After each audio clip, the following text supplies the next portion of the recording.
Ayo dimulai.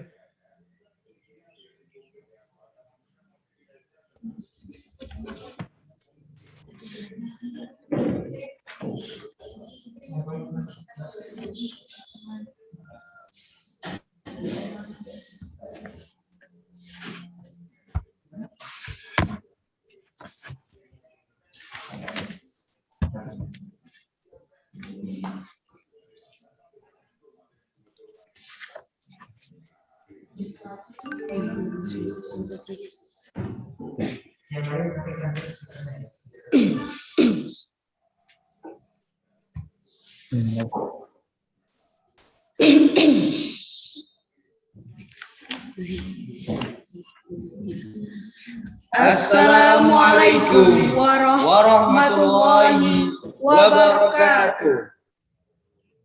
Good morning, ladies and gentlemen. My name is Sylvia and my partner Ripki Aska. It's a precious chance for us to be your master of ceremony on this very special occasion, the second International Student Conference Faculty of Usuluddin and Islamic Thought. With them, Religion and disruptive technologies in the digital age. Honorable Mrs. Dr. Hajah Ida Fauzia, MSI, Minister of Manpower Republik Indonesia. Al-Mukarram, Raisul Jamiah Al-Islamiyah Sunan Kalijaga, Yogyakarta. Al-Ustadz Profesor Dr. Bil Al-Makin, SAGMA. Honorable all of Vice Rectors UIN Sunan Kalijaga, Yogyakarta. Al-Mukarram, Amidun Kuliah Al-Usuluddin wal Fiqhatil Islamiyah, Dr. Inayah Rahmaniyah MHum MA. Honorable all of Vice Dean Faculty of Usuluddin and Islamic Thought UIN Sunan Kalijaga, Yogyakarta. Wal hadirin wal hadirat minadh dhuyufil kiram, as'adakumullahu jami'a bil khair wal barakat. Amma ba'd. Alhamdulillah, we thank God Almighty because we were still given the opportunity to meet in the virtual event of the second International Student Conference. في هذا الاجتماع المبارك وقفت أمام حضراتكم لأقرأ لكم تفاصيل هذا البرنامج وهو يتكون من First agenda is opening. البرنامج الثاني وهو قراءة القرآن الكريم. The third agenda is singing Indonesia Raya and hymn UIN Sunan Kalijaga, Yogyakarta. والبرنامج الرابع وهو كلمة من الترحيب. The fifth agenda is keynote speech. والبرنامج الأخير وهو الاختتام وإليكم بالتفصيل. Entering the first agenda, which is opening, let's open this event with Al-Fatihah recitation. A'udzubillahiminasyaitonirrajim. Bismillahirrahmanirrahim. Alhamdulillahirabbil alamin arrahmanir rahim. Maliki yaumiddin. Iyyaka na'budu wa iyyaka nasta'in. Ihdinas siratal mustaqim. Shiratal ladzina an'amta 'alaihim ghairil maghdubi 'alaihim waladdallin. البرنامج الثاني وهو قراءة القرآن الكريم ويتقدم بتلاوته الأستاذ Fatih Ibrahim Putra Muhammad. فليتفضل مشكورا.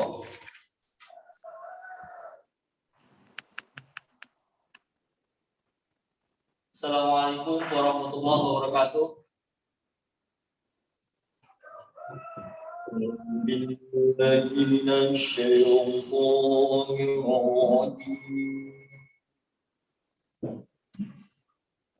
Bismillahirrahmanirrahim. وإذ قال ربك للملائكة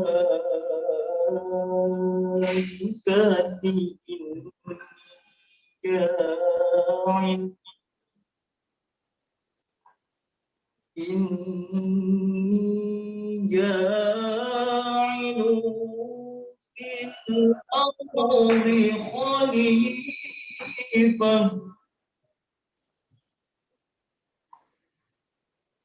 قالوا أتجعل فيها من يفسد فيها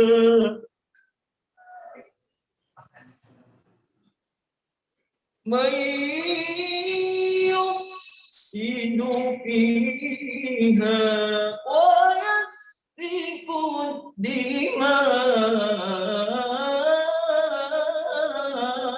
الدماء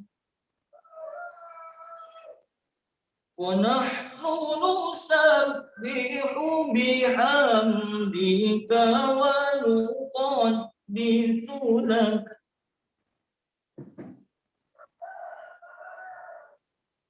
قال إني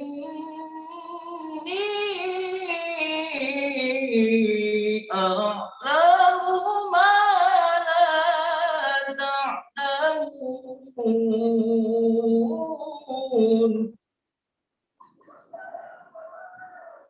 وعلم آدم الأسماء كلها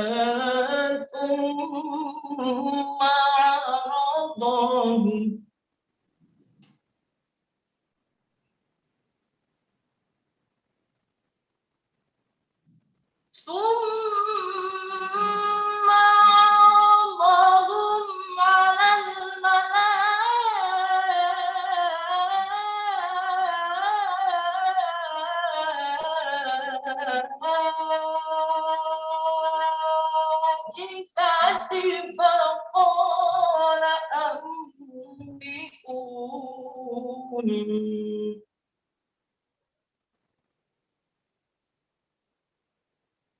فقال أنبئوني بأسماء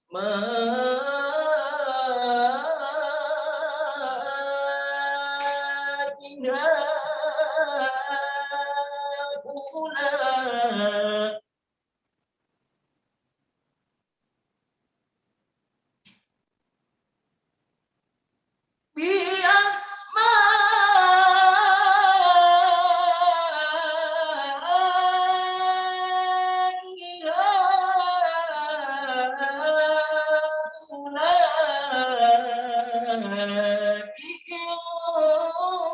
كنتم صادقين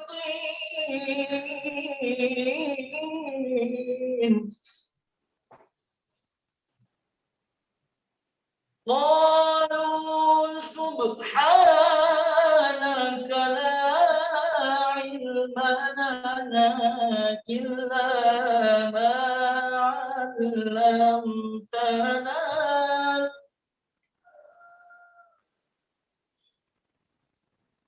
إنك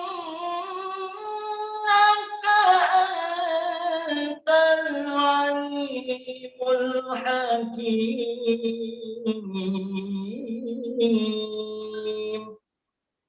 صدق الله العظيم. Wassalamualaikum warahmatullahi wabarakatuh.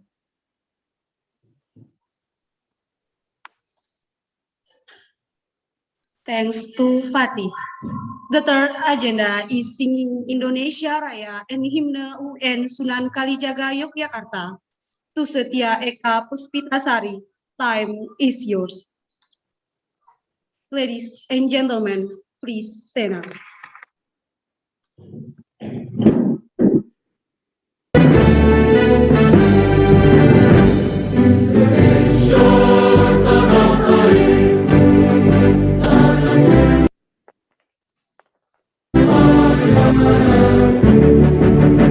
Bisa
البرنامج الرابع وهي كلمة الترحيب سيبدأ بها رئيس اللجنة الأستاذ كيروان فليتفضل مشكورا.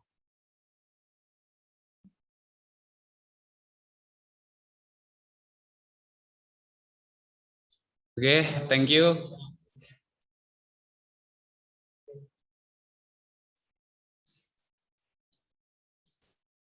Bismillahirrahmanirrahim.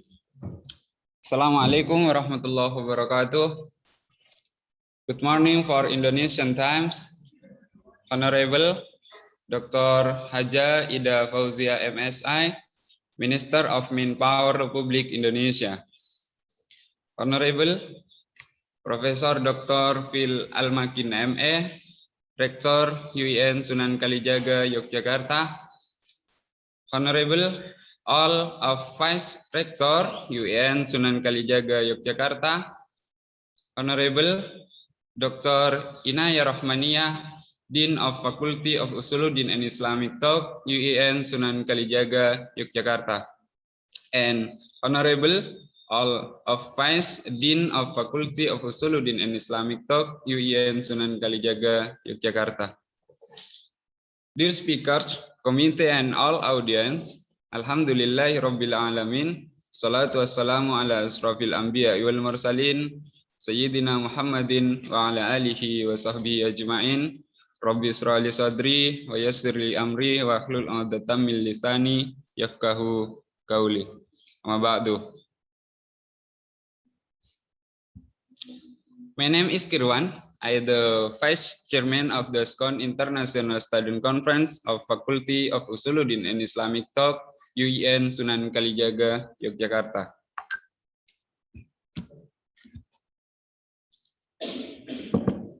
It is my great pleasure to welcome you to the SCON International Student Conference of Faculty of Usuluddin and Islamic Thought, UIN Sunan Kalijaga.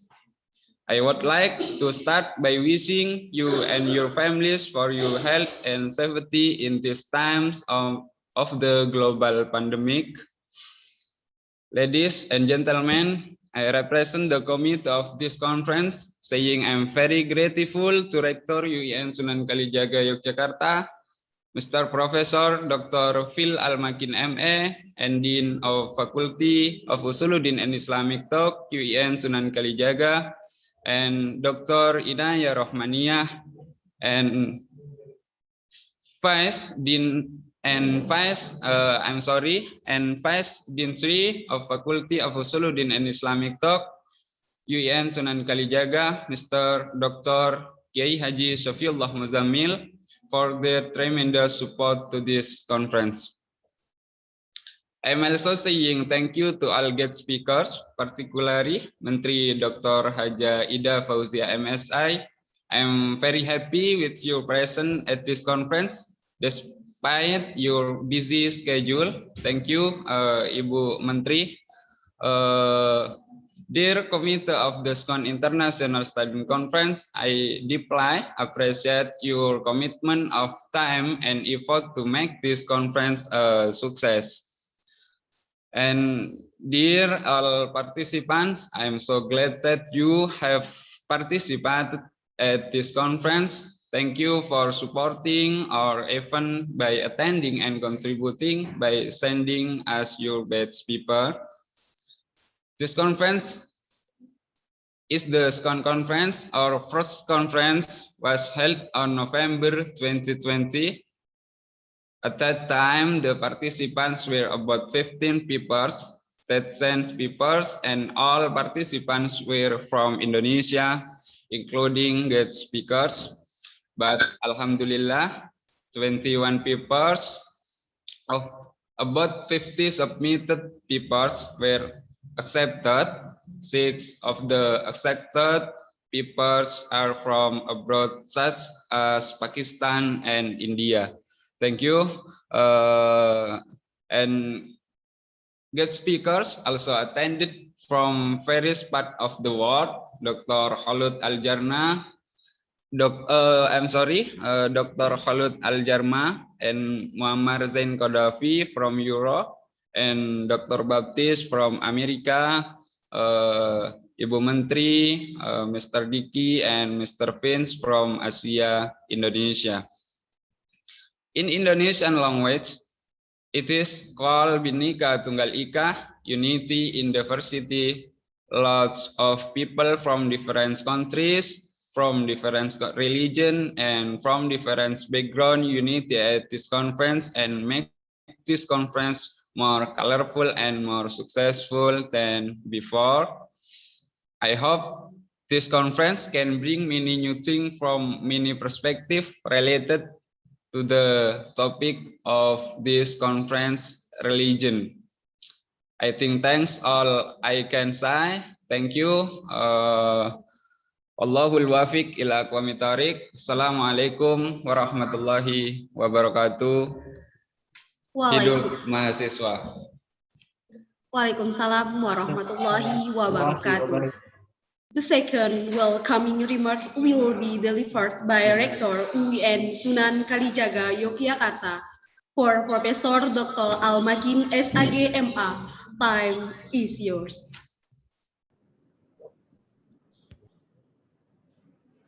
Bismillahirrahmanirrahim. Assalamualaikum warahmatullahi wabarakatuh. Alhamdulillahirabbil alamin.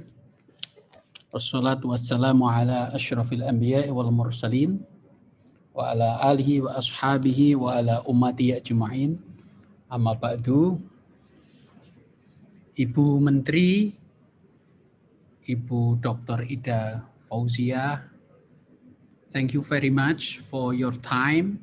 Terima kasih Ibu sudah bersedia hadir di kampus UIN Sunan Kalijaga. Ini yang kedua kalinya setelah didakwah beberapa saat yang lalu. Ibu Dean Faculty of Islamic Thought and Theology, Ibu Dr. Inayah Rahmania, thank you for this effort to make and support this students conference to happen.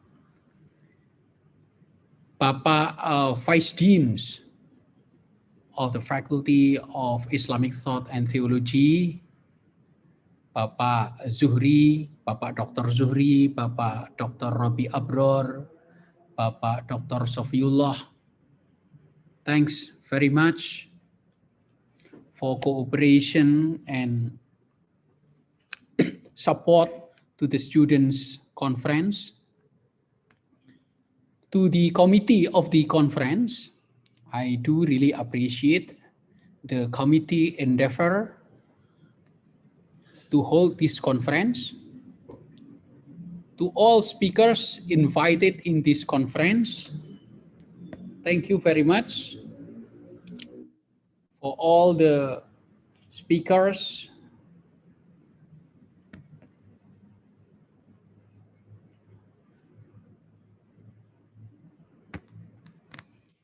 Bapak Diki Sofian,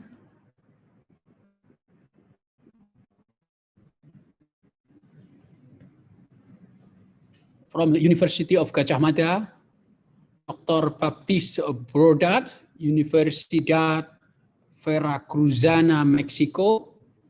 Thank you very much and welcome to our campus. It is such a great pleasure and honor. If the time, for instance, is different, when the pandemic is over, we welcome you to visit our campus. And Dr. Muhammad Zain Gaddafi from Albert Ludwig University, Germany.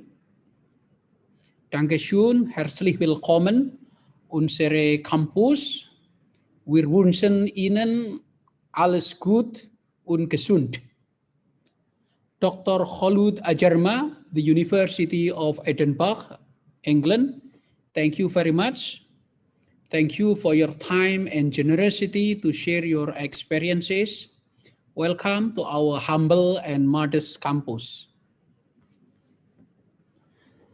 I would like to ask before I continue my words, is this only welcoming or also to deliver my materials? Please, the committee. Apakah ini waktu saya menyampaikan materi atau hanya welcoming?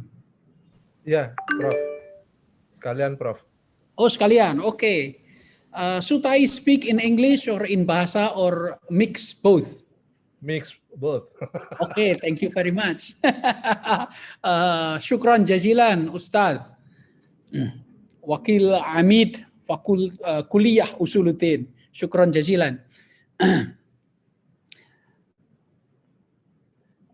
Okay, I would like to share my PowerPoint.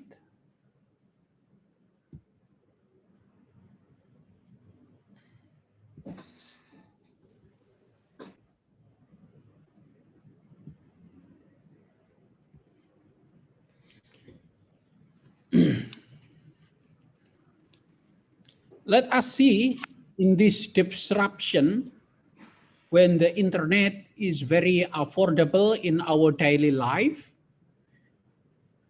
when every day of your life is full with holding cell phone all the time. After waking up in the morning, you open your messages Facebook, Instagram, and WhatsApp group.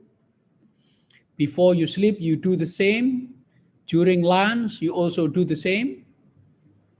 10 o'clock, you do repeat this activity. 2 o'clock, 3 o'clock, or even you wake up at night. What you remember, where is my phone? That is the disruption. And I think this is all of the awareness among us. We do realize how this changed our behavior. Of course, the first thing we encounter during this era is the speed of spreading news. News is very fast, whether the news is true or not, it doesn't matter. Only a matter of seconds, you will receive what happened in the palace of Jakarta. And in a matter of blink of eyes, you know the President of the United States of America and what happened in the Capitol Hill after the election when Donald Trump, for instance, did not accept that he's defeated by Joe Biden. Everything is open access and all very fast spread across the globe. If you type messages in your Facebook, your message not only reach your friend, but also reach the world. Everybody will read your status in Australia, in United States, in the Middle East, all share your information. It is very different like 20 years ago or 50 years ago, when the news is still expensive and belong to those who have access to newspaper or to television. But at the moment, I think everybody hold their cell phone. And the second reality is that there are some news that we should verify. And oftentimes we don't know whether it's true or not. So we cannot differentiate, or at least it is very hard to differentiate between reality, truth, fake or false.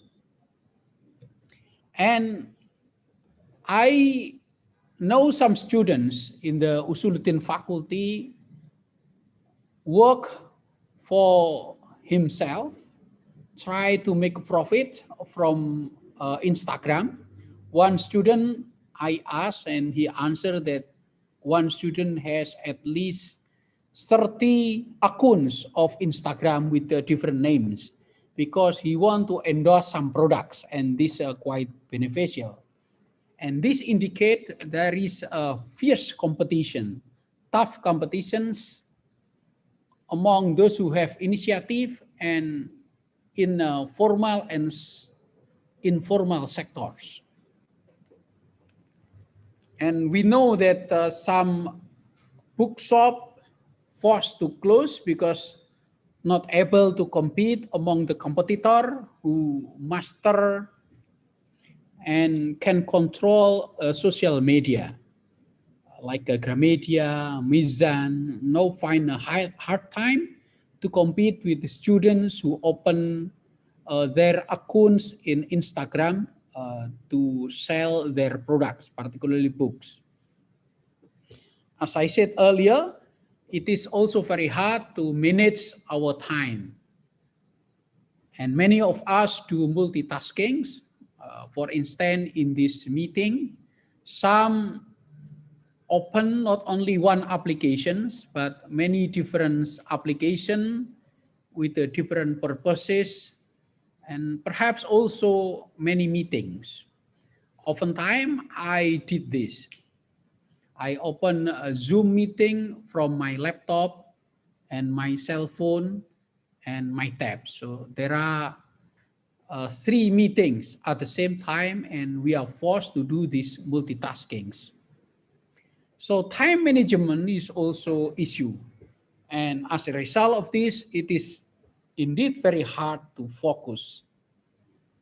At the same time, in the field of religion, there are some challenges in terms of authority. 50 years ago or 100 years ago, authority in religions belonged to priests, to kiai, in the case of Islam, to ustad.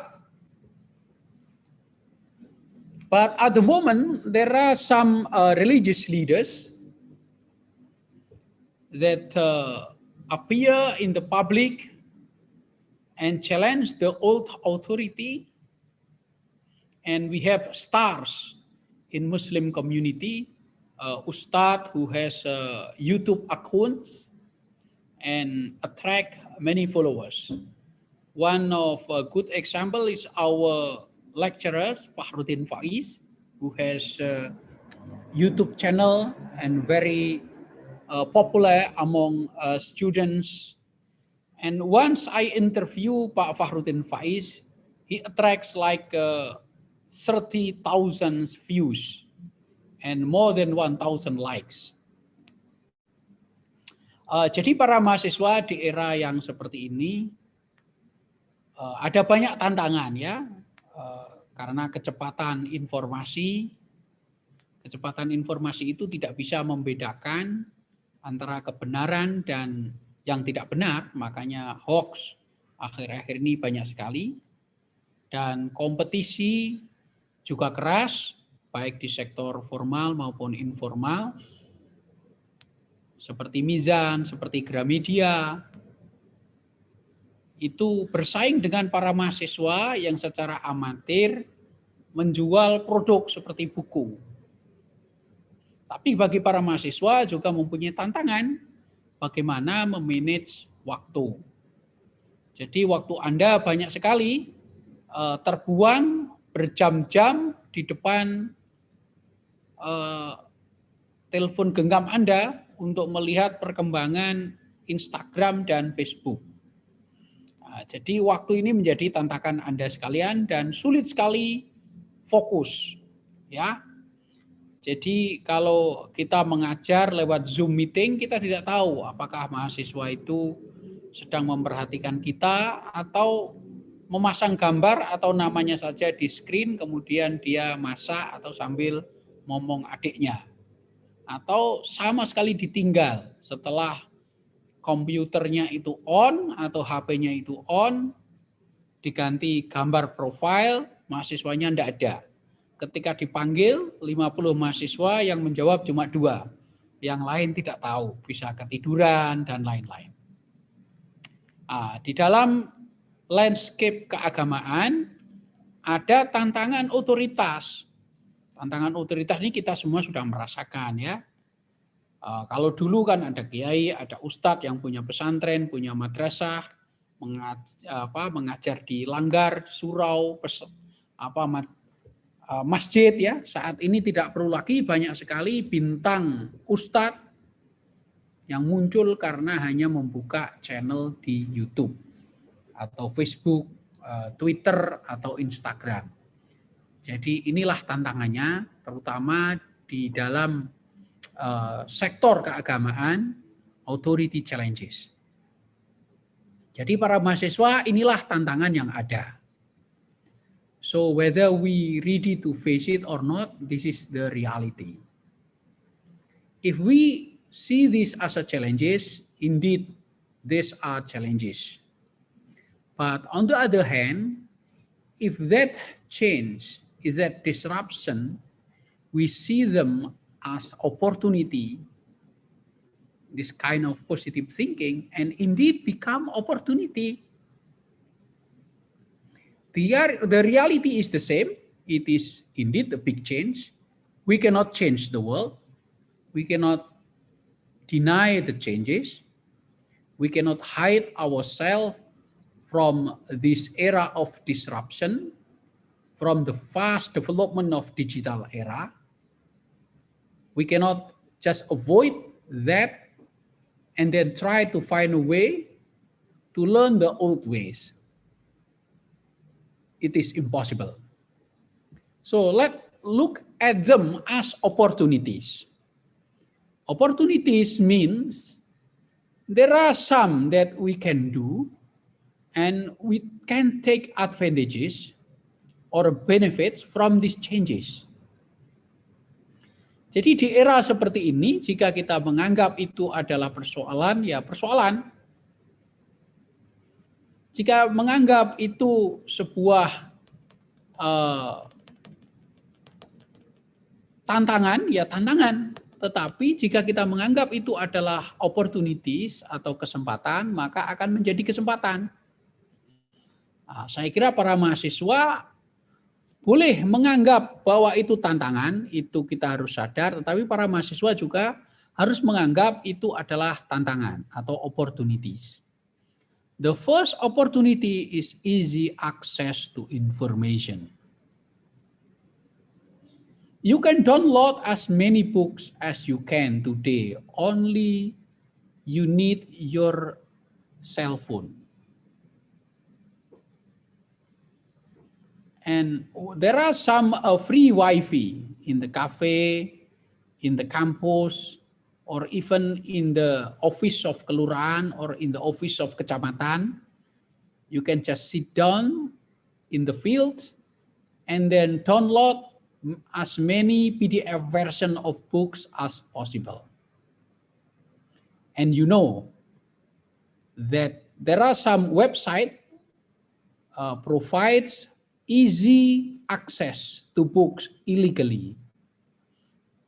Jadi Anda semua tahu kan ada website yang bisa menghack Anda untuk punya akses secara ilegal.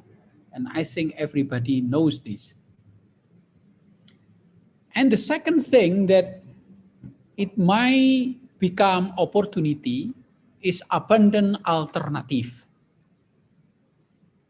We are today faced not only with only one window or one door. We have many windows and many doors. We have many choices. Just don't get confused. These choices, if we can make it to our advantages, and indeed advantages. If we confuse with the choices, so we are lost. It's like a long time ago, we cannot imagine that what happened today indeed become reality. We have so many choices. If we don't know where is the location of restaurant, just to go to Google Map. And our library is full of alternative. I will show you our library. Second, affordable digitalization. It is cheap digitalization. Make us save our money. And dynamic. There are some changes. New ways of learning. You have many ways of learning. Although we are not sure, as I said earlier, whether some students understand or really follow the seminar or not, but for sure there are some ways of learning. And of course, it all changed the landscape.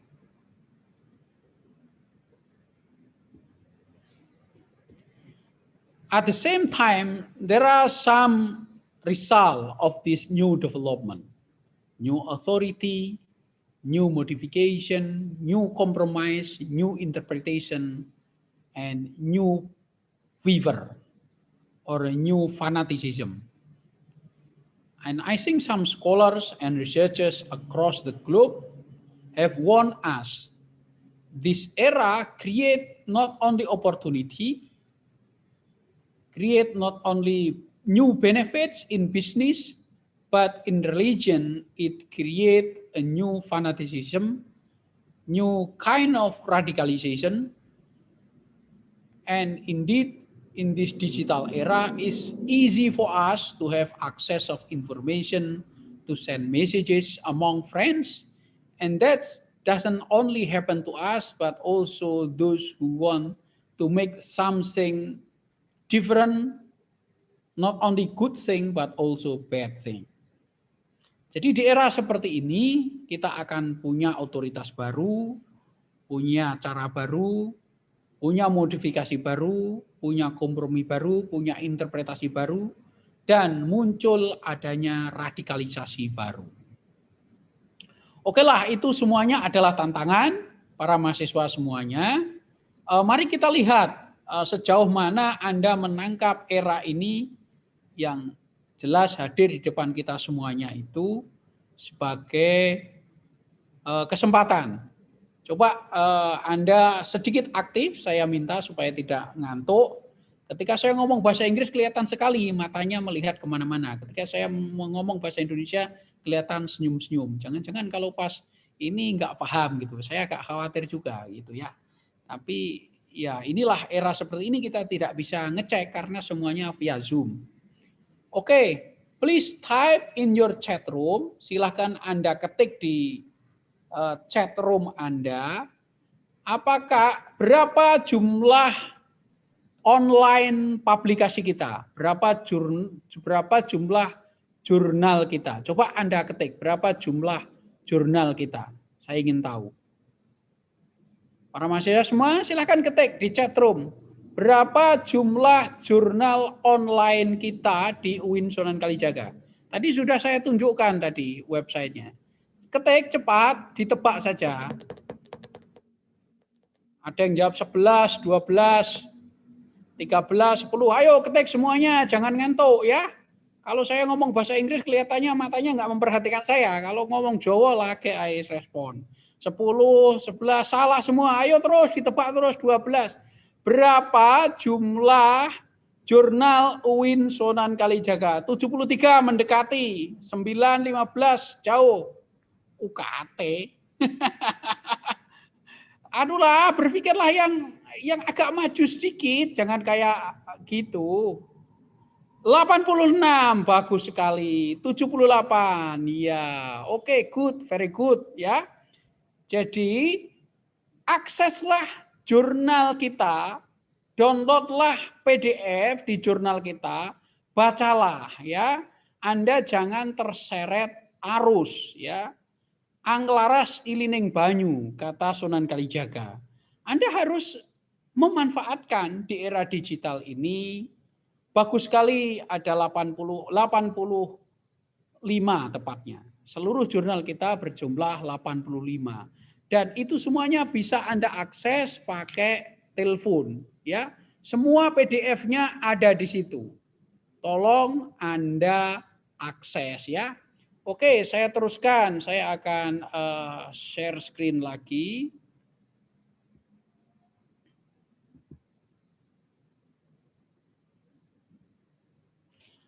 Tolong dijawab di room chat Anda.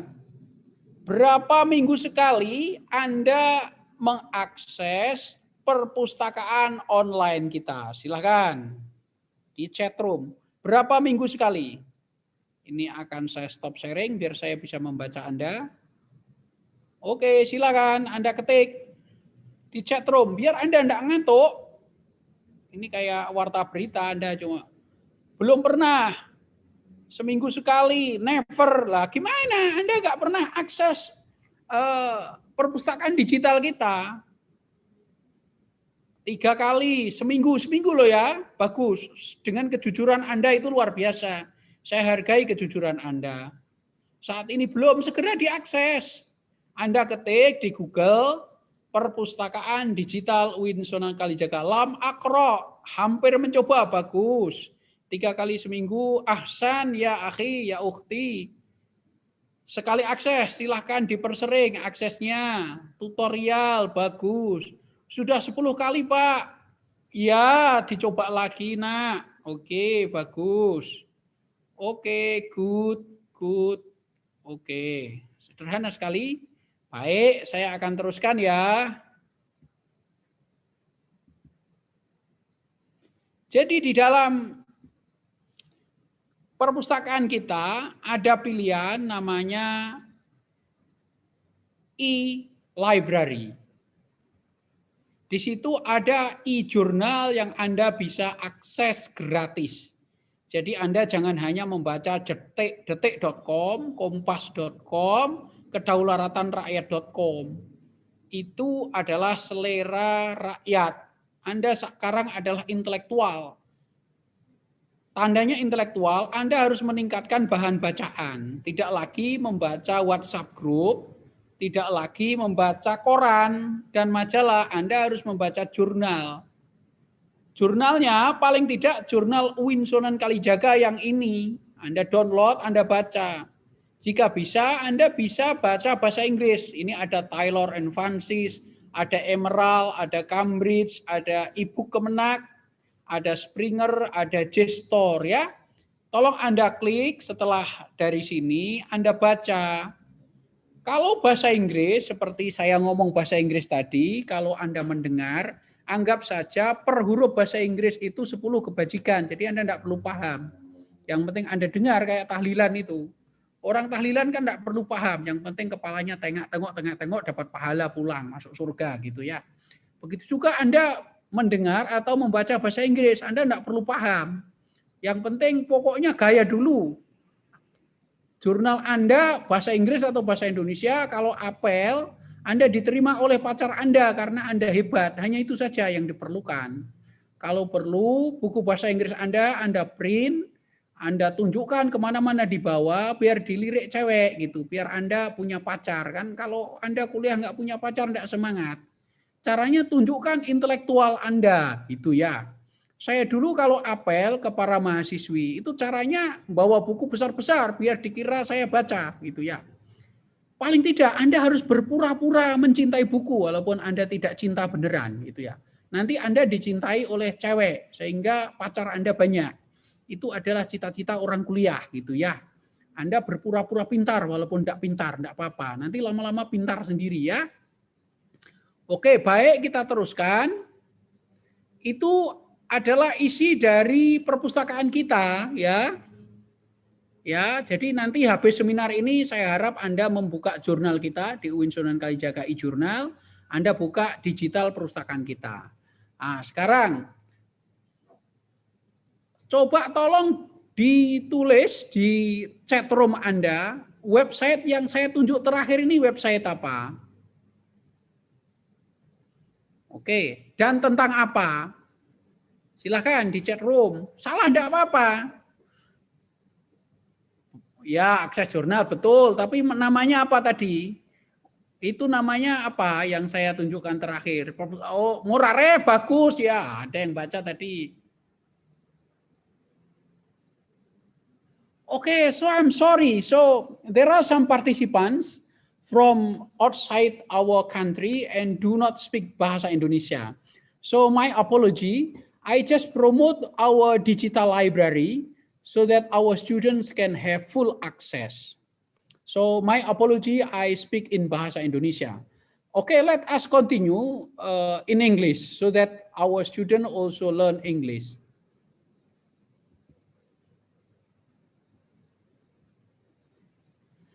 Here, very important journal database is called Portal Garuda. Portal Garuda is a very important. It contains 1 million articles published mostly in Bahasa Indonesia, few in English language.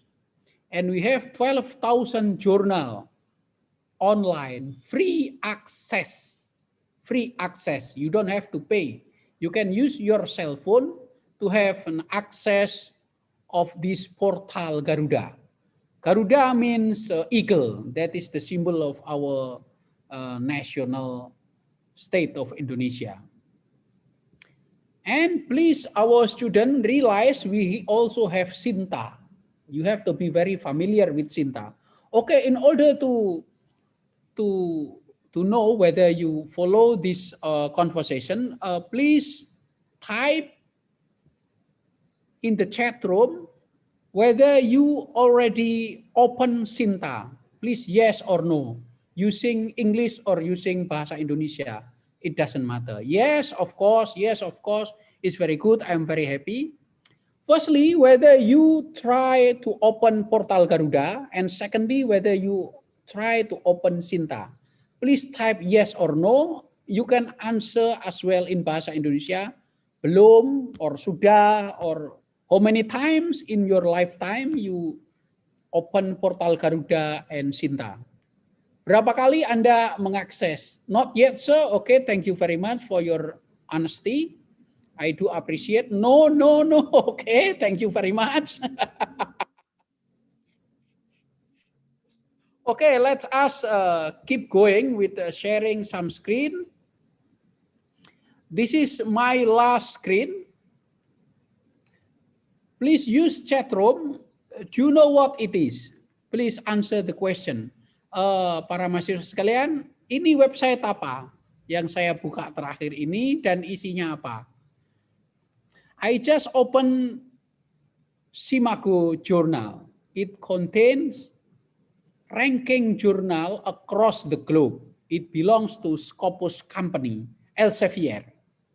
SJR is very good, Rodia, Nurafah, Afla, Shauki, buat bacaan. Okay, thank you. Okay, let me remark a few important ideas in this opportunity. Firstly, in this digital era, it creates challenges, it creates problems, it creates issues. The old way of learning is being challenged. There are some ways of learning. Learning can be very easy because there are some media that provide some summary. There are some good summary of important books available in Instagram. If you check out your Instagram, not only following a famous actress like Luna Maya or Brad Pitt, but please also follow Instagram of some bookstores and also some philosophers. Almost all writers at the moment from United States, from Indonesia, from Europe, from Australia, open Instagram access. And they are kind and generous enough to provide some summary of their thought, summary of books. And in my Instagram account, Almakin Books, oftentimes also I try to be generous, sharing some summary of my readings. Every week I buy new books and I make some summary because in order to attract my students to read more new books. That is good way of learning. And in this digital era, not only challenges, it also creates opportunities. Opportunities in learning more effectively, opportunities to know some useful informations, to know the development of scholarships. Please take note, particularly in Facebook, there are many groups in Facebook that provide the new development of researchers in many fields. In the field of chemistry, astronomy, humanities, the Quran, the biblical studies, all I think open Facebook groups. So Facebook is not only for fun, it's not only finding new friends, but also to update your readings, to update your theory. And indeed it's very, very helpful. Jadi para mahasiswa sekalian, kalau Anda mengakses Facebook dan Instagram, Anda tidak hanya mengikuti bintang cantik seperti Luna Maya atau siapa itu ya, Kim Kardashian ya, tetapi Anda juga ikuti para penulis ya, para peneliti gitu ya, mereka membuka Instagram. Saya sendiri juga punya Instagram Almakin Books dan saya punya channel YouTube Almakin Books. Anda juga bisa ikuti, ya tentu agak sedikit membosankan ya karena saya sadar saya tidak terlalu ganteng, tidak seperti Brad Pitt gitu ya. Tetapi saya berjanji mengisi Instagram dan YouTube saya dengan informasi yang bermanfaat ya. Kadang-kadang ringkasan buku saya taruh di Instagram dan juga di YouTube. Sehingga itu bisa membantu teman-teman terutama di era pandemi ini. So, okay, thank you very much for your patience and congratulations to the committee for make this conference happen. Thank you Ibu Dekan for her patience in following these presentations. And once again, may this conference productive, may the discussion fruitful, and may all of us be happy and healthy. Thank you very much. Assalamualaikum warahmatullahi wabarakatuh. Waalaikumsalam warahmatullahi wabarakatuh. Syukron kasiron. Wa ma'a kalimatut tarhib as-salisah wa iftitah hadzal barnamaj al-karim min Amidah Kuliah Usuluddin Qismul Fikril Islami Al-Ustadzah Ad-Doktorah Inayah Rahmaniyah M.Hum M.A. Falyatafaddal mashkura.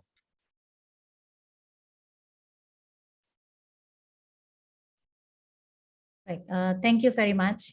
Bismillahirrahmanirrahim. Assalamualaikum warahmatullahi wabarakatuh.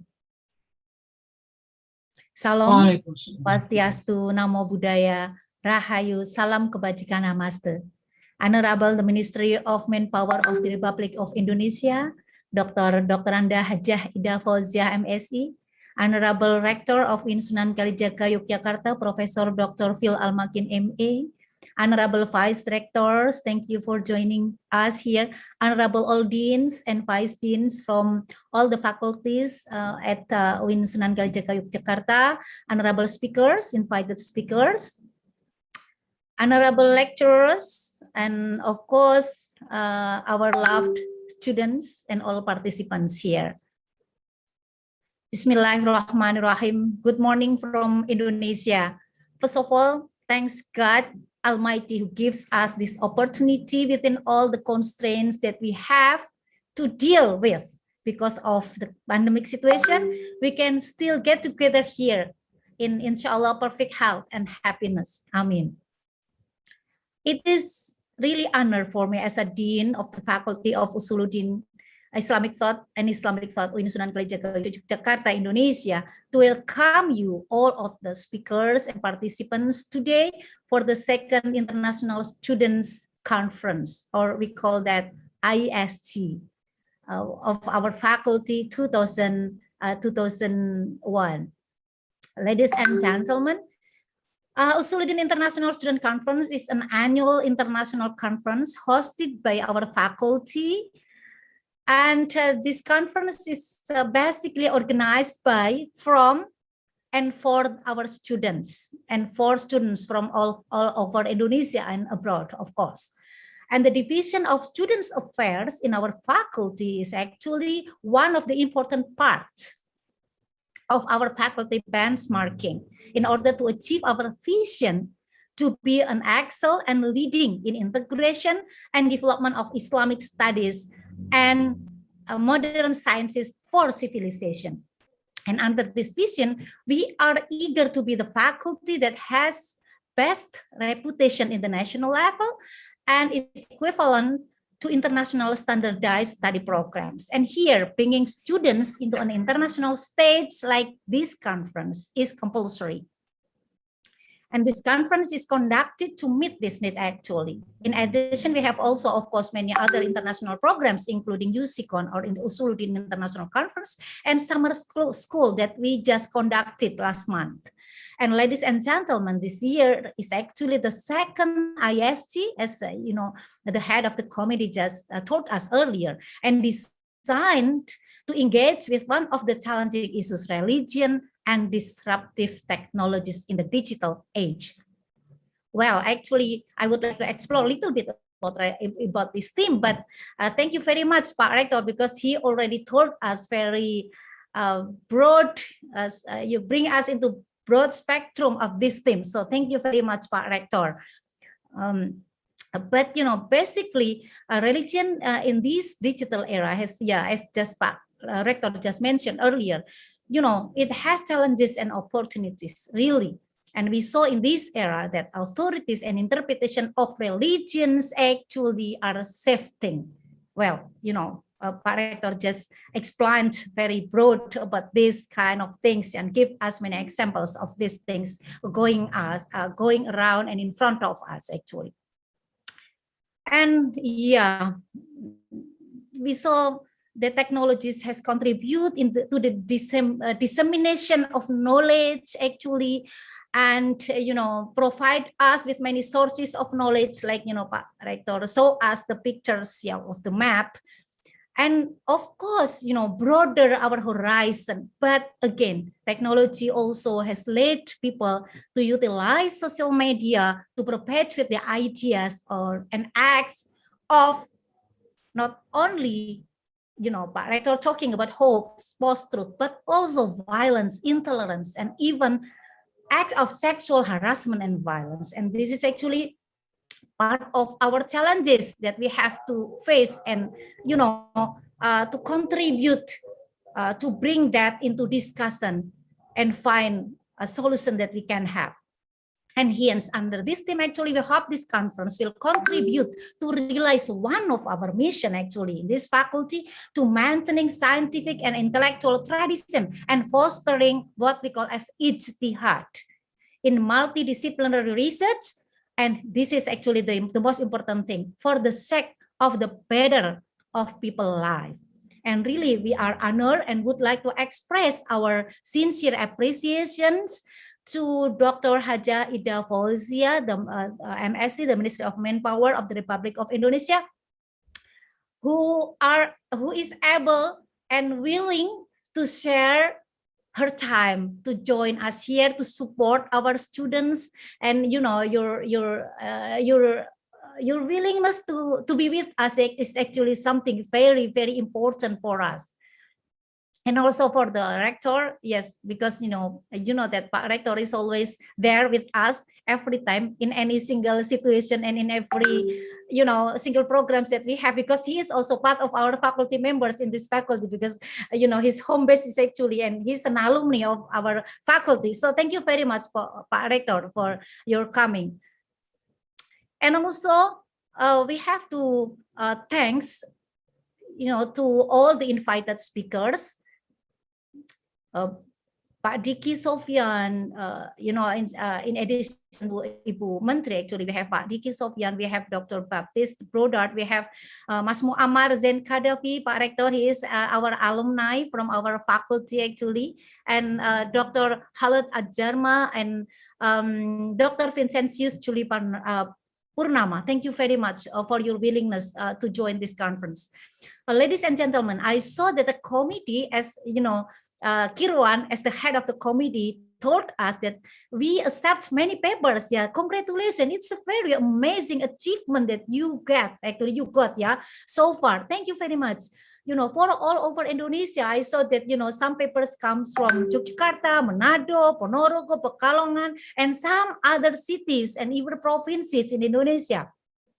This is really amazing. And even, we are accepting papers from abroad. Yeah, you mentioned from Pakistan, from India, New Delhi. So thank you very much for your hard work, to make it happen. And it is amazing that our young people, our young researchers will discuss about something very important, something related to global issues that we are dealing with. And this is something, I'm actually speechless to say my sincere appreciation to you all to make it happen. And thank you, students. I really hope that this conference can continue to be a new step forward to international world for you and for us. Yeah, international world, because this is actually what we want to bring you to this stage, actually, to grow and develop, and an opportunity for you to make a real contribution actually in our role as a part of global community. And last but not least, actually, I have to congratulate again to you all, and thanks in advance to all people who have been working very hard to make this event come true. The rector, of course, again, I have to mention him many times, because this is our our sincere gratitude that we have to express to him. Because of his willingness to always support us. And of course, the vice deans, all the vice deans are here with us, join this event. More particularly, Dr. Sofiullah Muzammil, the Vice Dean for Student Affairs and Cooperation, who lead, students to have this conference, and also the committee. I know that you have been working even now, because you have to make sure that this thing's going and running well. Thank you, Kirwan, and all the gangs of the friends. We really are proud of you, really. And finally, we do hope that this conference would become the best place for you all to engage with fruitful discussion, of course, and come up with ideas and creative arguments and thoughts, and hopefully put them into practice for the better of our society life, and let us to contribute more for the country, of course. Okay, let's that's what I want to say. I'm really happy actually today, this morning, for you, my kids, my students, and all of for everyone who make their effort, his or her effort to make it happen. And last, let's formally we open this event by reciting basmalah together. Bismillahirrahmanirrahim. And again, congratulations. Enjoy the conference. Your enthusiasm and motivation means a lot to all of us. Thank you very much. Assalamualaikum warahmatullahi wabarakatuh. Waalaikumsalam warahmatullahi wabarakatuh. Thanks to Dr. Inayah Rohmania. The next agenda is keynote speech of Minister of Manpower, the Republic Indonesia, for Dr. Anda Hajah Ida Fauzia, MSI. Time is yours.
Nggak kedengeran suaranya.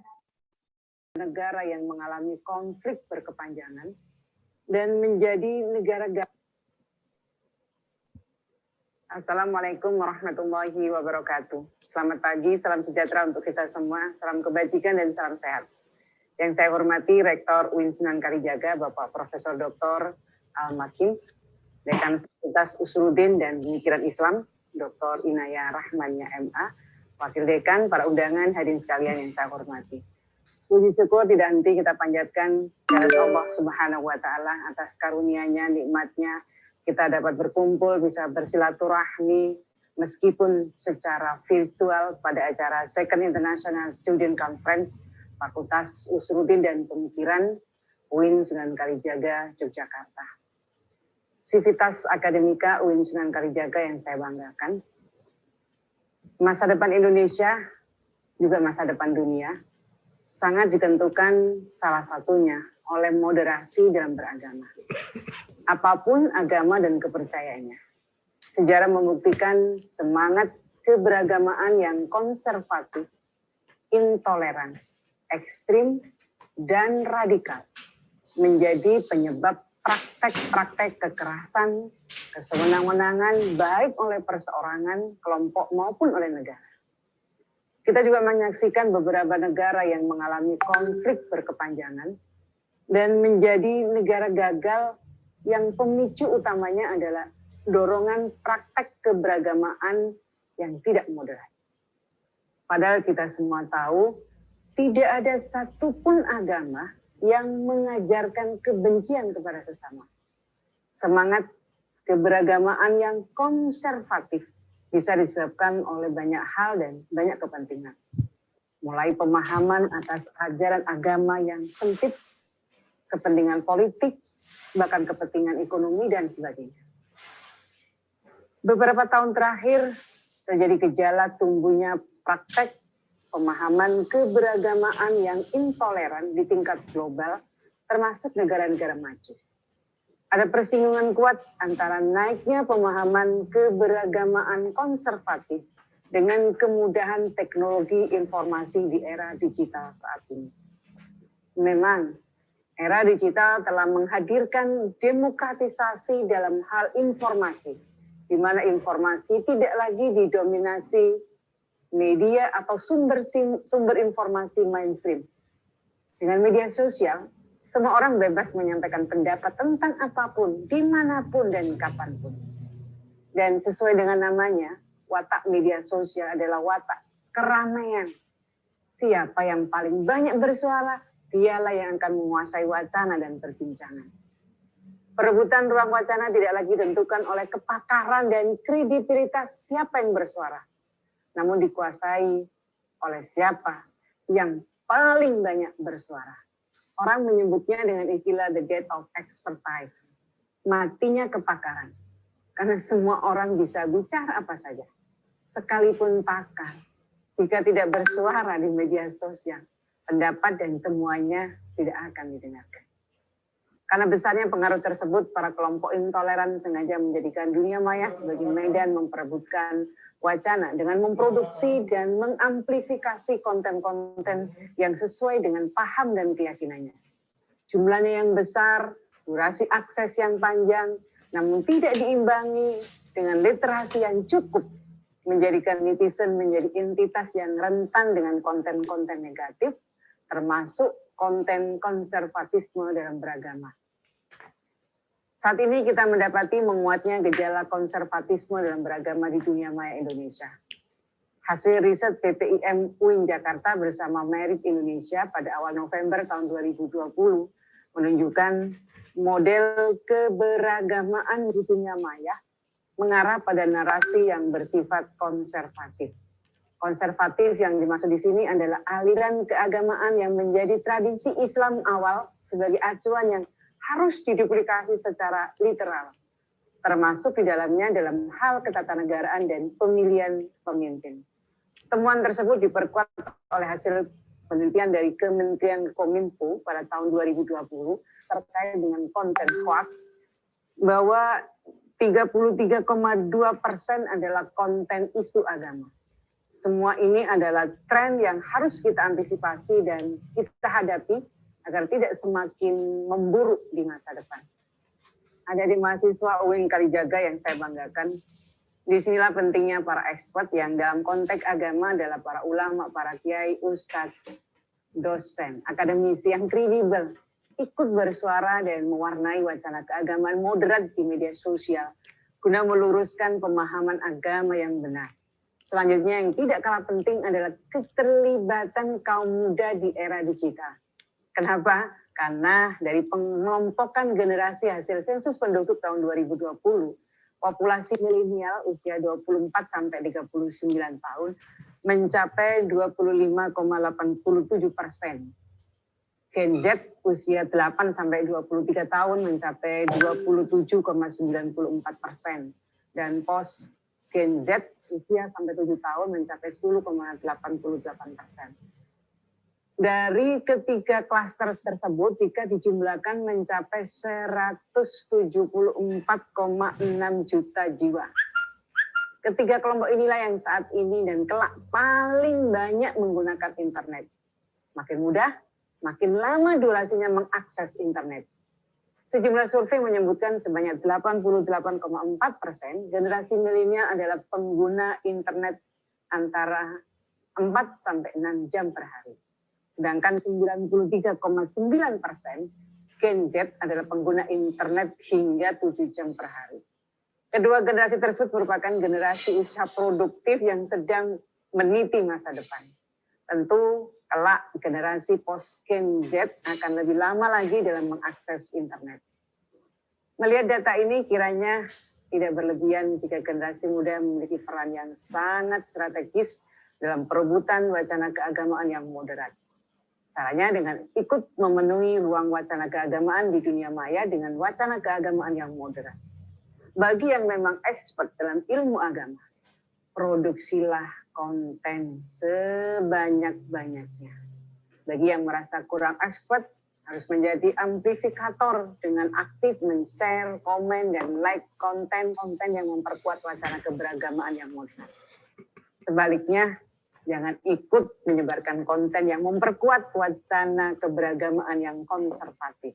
Jangan lupa juga peranan dakwah di dunia nyata agar bisa menyentuh semua lapisan masyarakat. Semua langkah tersebut akan menjadi kunci penting untuk membendung pengaruh paham radikal konservatif di era digital. Seluruh civitas akademika UIN Kalijaga yang saya banggakan. Terakhir saya ingin mengapresiasi penyelenggaraan acara hari ini. Sungguh temanya sangat relevan dengan tantangan yang kita hadapi saat ini.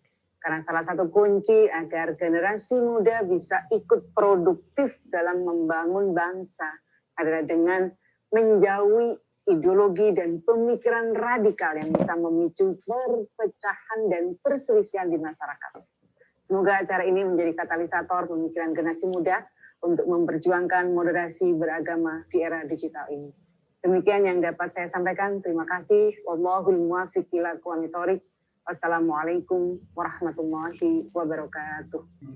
Waalaikumsalam warahmatullahi wabarakatuh.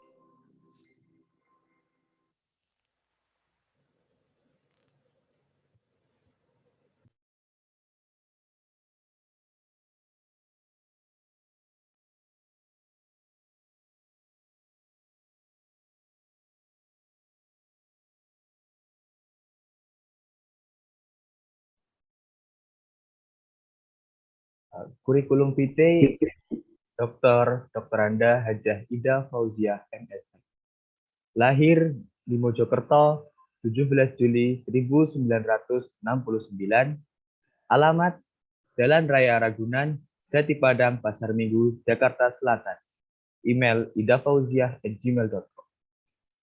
Beliau adalah Menteri Ketenagakerjaan Republik Indonesia, Kabinet Indonesia Maju, Pemerintahan Presiden Joko Widodo dan Ma'ruf Amin 2019-2024. Pendidikan beliau yaitu program doktoral Ilmu Pemerintahan Institut Pemerintahan Dalam Negeri. Yang kedua, Pasca Sarjana Ilmu Pemerintahan Universitas Satya Agama Jakarta. Yang ketiga, Sarjana DIN Sunan Ampel Surabaya. Politik, Beliau menjadi Wakil Ketua Umum DPP PKB tahun 2019-2024 bidang ekonomi dan kesejahteraan rakyat. Yang kedua, menjadi Ketua Dewan Pengurus Pusat 2014 sampai 2019 Partai Kebangkitan Bangsa. Yang ketiga, beliau menjadi Ketua Dewan Pengurus Pusat tahun 2002 sampai 2007 pada Pergerakan Perempuan Kebangkitan Bangsa. Yang keempat, beliau menjadi Sekretaris Lembaga Pemenangan Pemilu di DPP Partai Kebangkitan Bangsa pada 2002 sampai 2007. Yang kelima, beliau menjadi Sekretaris DPW PKB Jawa Timur tahun 1998 sampai tahun 2000. Yang keenam, beliau menjadi Biro Pemuda DPW PKB Jawa Timur tahun 1998 sampai tahun 2000. Organisasi. Beliau menjadi Ketua Pengurus Pusat pada tahun 2010 sampai 2020. Dan beliau kedua menjadi Lembaga Kemaslahatan Keluarga Nahdlatul Ulama PP LKK NU. Yang ketiga, beliau menjadi Ketua Umum Pimpinan Pusat Fatayat Nahdlatul Ulama tahun 2010-2015.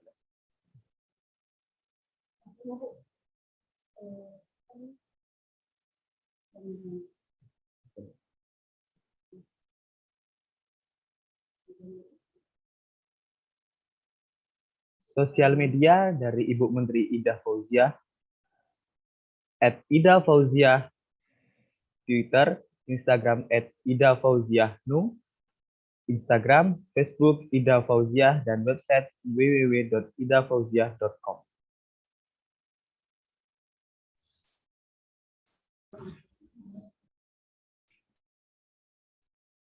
Syukron kasiron.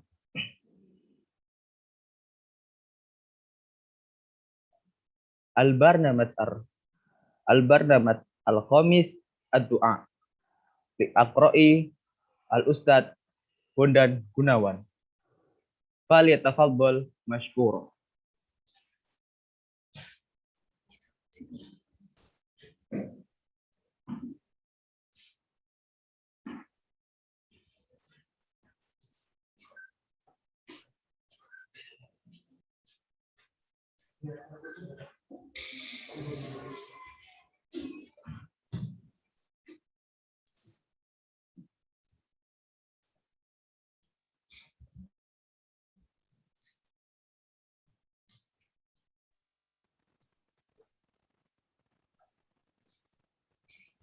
Assalamualaikum warahmatullahi wabarakatuh. Bismillahirrahmanirrahim. Alhamdulillahirrahmanirrahim. Ya Rabbana alim jalal karim Allahumma shalli ala sayyidina Muhammadin sallallahu alaihi wa sallam minaduna wa barik alaina biha fuduhal arifin wa taj'alna biha min al-ulama'i al-'amilin al-mukhlisin wa min syurfat ibadika wa ahbabika ya arhamar Allahumma abil iman qulubina wa bil yaqini sudurana wa bil nuri wujuhana hikmati maqulana wa bil hayati waj'alil qur'ana sya'arana wa sunnati tariqana Allahumma aj'al hadzal mu'tamar duwaliyya tsani litullabi wasilatan li raf'i qudratihim ala kitabatin buhuthil ilmiyyah wa fadhi afaqihim al-ma'rifiyyah wa tawfiri furusihim bi taqdimi awraqi darasatihim waj'alhu zadan saliman lahum li ajra'il buhuthil muwaqibati bi tatawwuratil hadariyati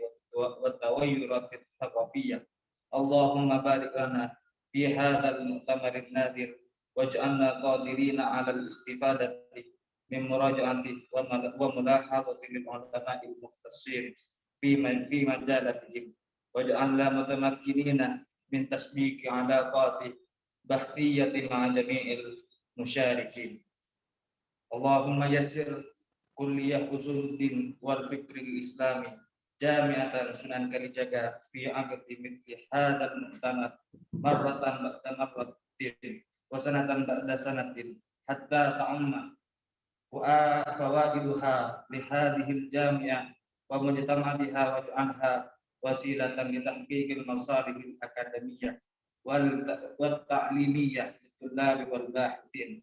اللهم اجعل هذا الجامع مؤسسة تعليمية متميزة بنجاحة فائقة وإنجازة دائمة ويسر لنا جامعا في أداء رسالتها التربوية والأخلاقية السامية. وصلى الله على سيدنا محمد وعلى آله وصحبه وسلم.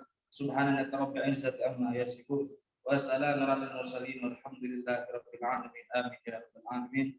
ربنا تقبل منا ودعانا بأسرار الفاتحة. Assalamualaikum warahmatullahi wabarakatuh. Waalaikumsalam warahmatullahi wabarakatuh.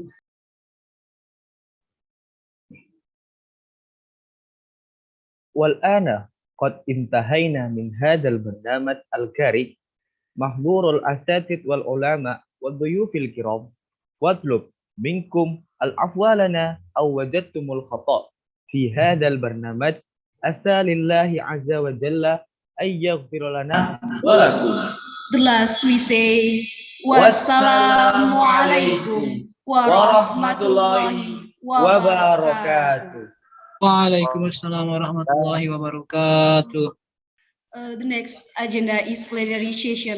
I will give this event to the moderator, then can I lead our discussion. وقبل الاختتام سأقرأ عليكم من ترجمة.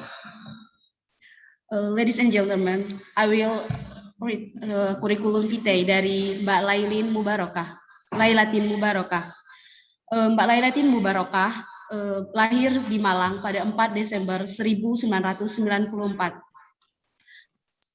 Alamat asal Dusun Merteyoso RT 08 RW 3 Desa Ngawonggo Kecamatan Tajinan Kabupaten Malang Jawa Timur. Nomor HP 0813 25 14 2012. Email lailatinmubarak@gmail.com. Riwayat pendidikan Ilmu Al-Quran dan Tafsir UIN Sunan Kalijaga Yogyakarta tahun 2013 sampai 2017. Agama dan Lintas Budaya UGM Yogyakarta tahun 2019 sampai tahun 2021. Riwayat organisasi Divisi Penelitian dan Pengembangan CSS Mora, Community of Santri Scholar of Ministry of Religious Affairs, UIN Sunan Kalijaga 2014 sampai 2016. Riwayat pekerjaan pengajar dan pembina organisasi Santri Intra Pesantren tahun 2017 sampai 2019. Presenter dan podcaster Al-Kalam Kanal Kajian Ilmu Agama tahun 2019 sampai dengan sekarang. Internship Solidaritas Perempuan Kinasih tahun 2020 sampai 2021. Pelatihan dan workshop Volunteer Camp Yogyakarta tahun 2016, Student Interfaith Peace Camp tahun 2016, pelatihan milenial muslimah reformis tahun 2021. Kepada Mbak Lailatin Mubarakah, time is yours. Okay, thank you very much. Assalamualaikum warahmatullahi wabarakatuh. Good morning, everyone. I hope everyone is in a good condition and welcome to our first plenary session of the second International Student Conference of Usuluddin and Islamic Thought UIN Sunan Kalijaga Yogyakarta. And I'm Lailatin Mubarakah that will be the moderator of this session. So this session will last for the next 2 hours and there are 2 speakers here, Mr. Diki Sofyan and Mr. Vincentius Yuli Purnama. Once again, welcome and thank you for the willing to share the knowledge in this session. And also welcome and thanks all the participants who attend this session, and I hope the participants will be able to actively participate in the discussion session later. So the big theme at this conference is religion and disruptive technologies in the digital age. And if we follow the theory of religious evolution, religion should no longer be relevant today and people will only depend on science, but it turns out that the reality is not like that. And at this time, religion continues to be adaptive following the flow of life of its adherents. And in the digital age, religion is also expressed in the digital spaces like new media becomes a place to share and get all information, including those related to religion. And it's not without risks. As Professor Makin before stated that technology has challenge as well as opportunities. And the freedom to share and access information also makes it easy for people to share and be influenced by hoaxes and extreme ideologies. So this session will discuss how religion responds to the challenge of disruptive technologies in the digital era. So the first speaker is Mr. Diki Sofyan. He's now actively teaching at core doctoral faculty Indonesian Consortium for Religious Studies, or ICRS, at Gadjah Mada University. And he's engaged in many interreligious initiatives with the Ministries of Religious Affairs and Foreign Affairs, European Union, US State Department, UNDP, and so on. He's active in the fields of religion and politics, religious freedom and literacy, human dignity and minority studies, public diplomacy and sustainability, and has also done some research on religion and its relation to the digital age, such as religion and television in Indonesia. Okay, and in this session, we will talk about religion and digital humanities. Maybe some of us are already familiar with digital humanities, and here Mr.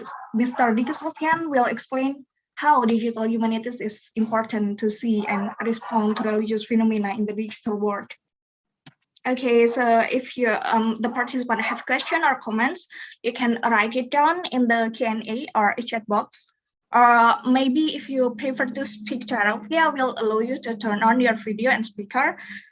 But it will be discussed later after the second speaker. Okay, so without further review, I would like to give time to Mr. Diki Sofyan to do a presentation for 15 to 20 minutes. Please, time is yours.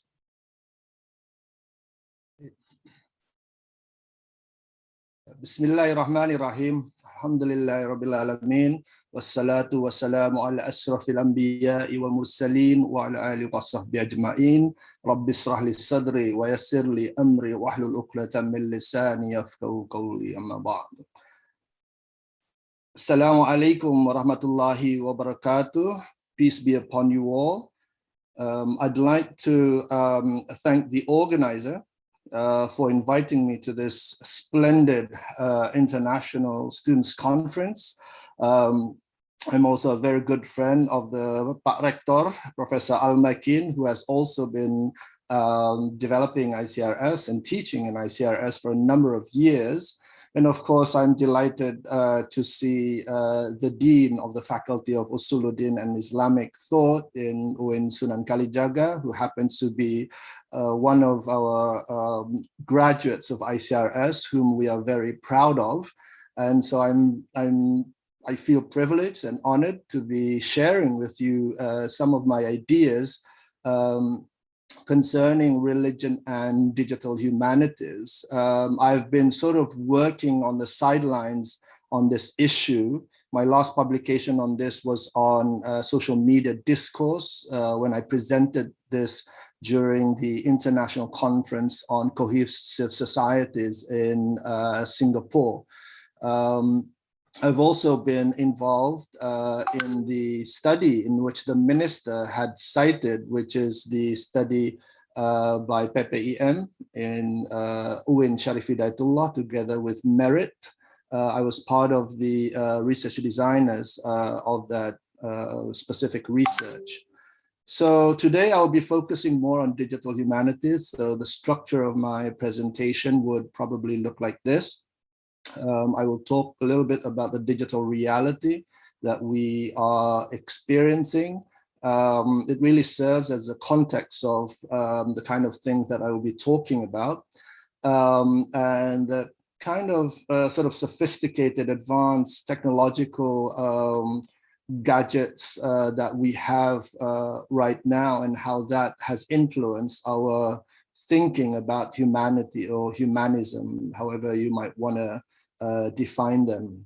But digital humanities also has been around for almost 10 years now, and I think we are making grounds in terms of the influence it has made, particularly in the study of religion as well. But obviously digital humanities have an expanse impact on a number of fields, which I can talk a little bit later on. And then I'll be talking a little bit about the case study on Keberagamaan di Dunia Maya, which was done by PPIM UIN Syarif Hidayatullah together with the Merit Institute. And then I'll provide some of my own reflections.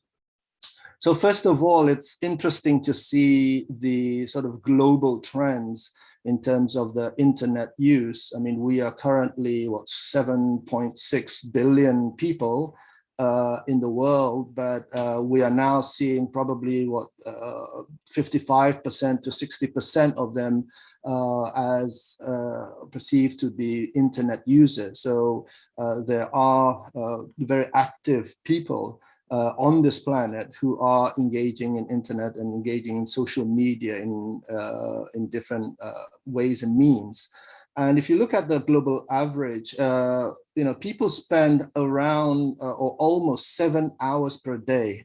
That's a huge chunk of our life, essentially. I mean, if you look at, if you consider one day being 24 hours and you spend 7 hours per day on average in the internet, that's like almost probably 35% to 40% of your life. And so this obviously has some implications, the way we look at life and living, and the way we look at religiosity and how religion is practiced and experienced nowadays with the digital age. And this is the internet penetration by region. As you can see, Southeast Asia is still lagging behind in terms of the internet penetration. If you compare it with North America and most notably in Europe. But we are doing quite well in terms of the penetration and the infrastructure that we have. But I'm guessing that the Ministry of Information and Communication would obviously expand much more the infrastructure of the internet here. In terms of online social media platforms, we know that Facebook is the most popular of all social media platforms. So it's being used by around 2.7 billion people around the world. I'm sure that some of the Facebook accounts are not so active, but some of them are really active. And so you can just imagine the kind of discourses and the discussions going on and the conversations going on, which really spans from, the most important things in life to the most trivial things in life. The next one is YouTube and WhatsApp. I don't know anyone in Indonesia, my family, my relatives, my friends, my acquaintances who don't have WhatsApp. And so basically we can assume that Indonesians love WhatsApp because it's cheap, because it's effective, it's efficient, and it's easily usable. And we can share and download materials from there as well. I've also been using this in my teaching and research as well. I'm quite surprised at the data that states that Twitter is down below with 353 million across the world, but I can imagine that Indonesia contributes, like Facebook, contributes a lot of account holders in comparison with other nations and countries. Now, let's look at Indonesia. We have seen that Indonesia has a burgeoning middle class, which means that the infrastructure and the ability to pay for and purchase gadgets and technological instruments have been quite accessible. In fact, if you look at the data, we can assume that many Indonesians have more than one gadgets. Yeah, you can see that the mobile phone connections comprise 330 million users, which means that, you know, we can assume that at least half of the, you know, at least the assumption is that somebody who is highly engaged in social media or the internet are using at least 2 cell phones or smartphones. Yeah? It's interesting to find that the average number of the internet usage and social media engagement is less than the average of the global data. We have 4 hours and 46 minutes here per day in internet use. And so I think that also implies that many Indonesians are indeed using the internet and social media for their learning and teaching, in addition to the usual sort of information and communication news outlet. There's also data on media landscape, which I will not delve into. I forgot to mention that one of the issues in Indonesia is still obviously digital divide, and we still, you know, we can provide evidence on this, which I will show you. But of course, there are many facets to the digital divide that we are experiencing here in Indonesia. Obviously, the facility and infrastructure is one thing, but this is also understandable in many ways, considering that Indonesia is a very huge country and is geographically fragmented with many islands. There are at least 3,000 islands in which are inhabited by Indonesian residents. So it does pose some problems and issues and challenges for the infrastructure. But I sense that the Ministry of Information and Communication will probably do more to sort of facilitate a better infrastructure for all Indonesians across the board. Secondly, concerns connectivity.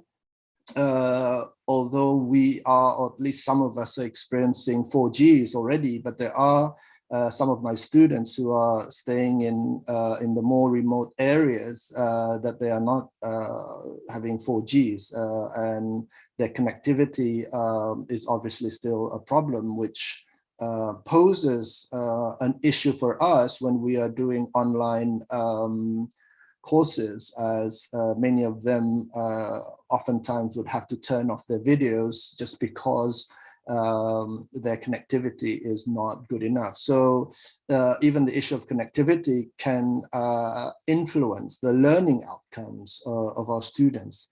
And then the third aspect to the digital divide is the capability, that there are differences in terms of the capability of one person to the other, in terms of the usage and the capacity to positively use the internet and use the social media to their end, whether it be for their studies, for their teaching, for their work, for their research, or for their business, for their online shopping experiences, and so on and so forth. Yeah. So capacity and capability are obviously one issue that we must resolve as well. And for the past maybe 2.5 months now, I've been engaged by Kominfo in a number of webinars to increase digital literacy among residents of Indonesia, most notably in Sulawesi during the past 2.5 months now. In terms of media landscape, we already have data. I mean, any of us can find the data, but we found that almost 90% of Indonesians consume news via smartphones, meaning to say that this has a negative impact on paper-based media like newspapers, magazine, and whatnot. And so we are also seeing the bankruptcy of many of the old traditional news media outlets who have not yet turned digital. 95% use Android, and 82% in mobile use Google Chrome, and around 65% use in PC. The minister earlier mentioned about the different intergenerational gaps between the usage of internet, social media, but also in news consumers. We are seeing that around 40% of the people between the ages of 25 and 34 get their news from the smartphone. Now the question is, with such context, we need to ask ourselves, where is humanity heading to in terms of our thinking, our imagination, and the way we live our lives, our culture, our religiosity, our rituals, our social practices, and so on. And obviously we have now been engaged in social media for some of us, at least for myself, for the past 15 years now. Maybe for some of you 5 years or 10 years, but social media has been around for almost 20 years now, with Facebook being established around 2004, 2005. But one of the developments in the technology has been big data analytics, and this concerns what we call data science, which I can explain a little bit later on. But big data analytics essentially provides what we call the 3 V's. And so when doing research or thinking about something, using big data analytics means that we have at our disposal 3 major benefits. One is volume. So volume, variety, and velocity. So volume means that you can have all kinds of data for your research, for your teaching, through the use of big data, which is out there in the internet and in the social media. Variety means that you can have different kinds of data sets depending on what you are looking for, whether you're looking for socioeconomic status of people, demographics, or ethnicity, of skin color, or preference for color of the motorcycle, of the cars, or what kind of houses they live in. So all kinds of these kinds of data could actually be found, including their religious affiliations, their religious practices, rituals, and whatnot. Third is velocity. That big data analytics provides efficiency in the way we use and analyze big data. Previously, if you were an anthropologist, you would probably be interviewing maybe 20 people or 30 people, at most 50 people, for instance, in a village or in a kabupaten kota, right? But with big data, you can actually be engaging in thousands of people, or hundreds of thousands, even millions of people for your research, and getting data from their internet usage and social media engagement. There's also what's called augmented or mixed realities. So with artificial intelligence and machine learning systems, we have been able to create what's called augmented or mixed realities, meaning to say that we are able to change the perception of people about the environment that they are living in. And hence, this is where the problem of hoaxes and polarization and all kinds of sort of digital ills could be found. But there has been also contributions on the part of how we can create mixed realities when we are developing 3D technologies, for instance, including in the gaming technology. If any of you are gamers, internet gamers, you would find that mixed reality is one of the trends in the gaming industry. Artificial intelligence essentially leads to the technology on robotics, and the machine learning system is how these robots, so to speak, or drones, or whatever you develop in terms of the platform can think for itself. So the idea is how we can improve the functions of certain robotic entities to function according to what we want them to function as. And one of the results of this is obviously with the development of the robotics industry.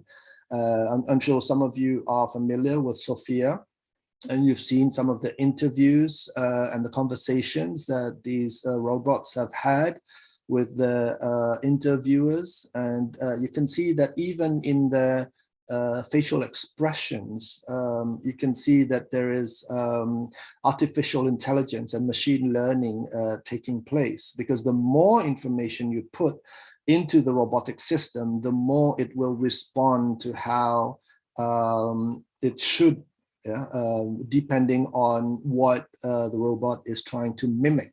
And obviously in this case, it's the human being, the human species that it tries to mimic. And again, this raises the issue of, where is our humanity heading to? And how can we apply the same kinds of principle to perhaps entities that might be as intelligent as human beings, or even more intelligent than human beings, considering their capacity and ability to analyze things and to remember, to expand their memories and whatnot, and to respond to different kinds of instructions that you give to these robots. So having said all of that, I'd like now to go into the issue of religion and digital humanities, and how that could most likely affect the way we look at our lives, the way we look at our religion, how we experience religion, how people practice their religions and religiosity. I mean, just 2 weeks ago, I attended an online Friday congregational prayers with the Public Virtues Institute in Jakarta. And I must say that it was a revealing experience, not only because it was held online and that the sermon was being held via Zoom, but there were also other features of the ritual, of the practice, that was very different from the sort of usual conventional Jum'ah prayer that I used to do, and I'm sure some of you also do in the mosques. I mean, during this virtual Friday prayers, we had a lady moderator who moderated the whole session. And then apart from the khatib who gave the khutbah, we also had a female language interpreter, a sign language interpreter, who happens to be a woman as well. And so as you are listening to the khatib giving his khutbah, you also see the video of the sign language interpreter, the lady who was doing that side by side in the Zoom meeting.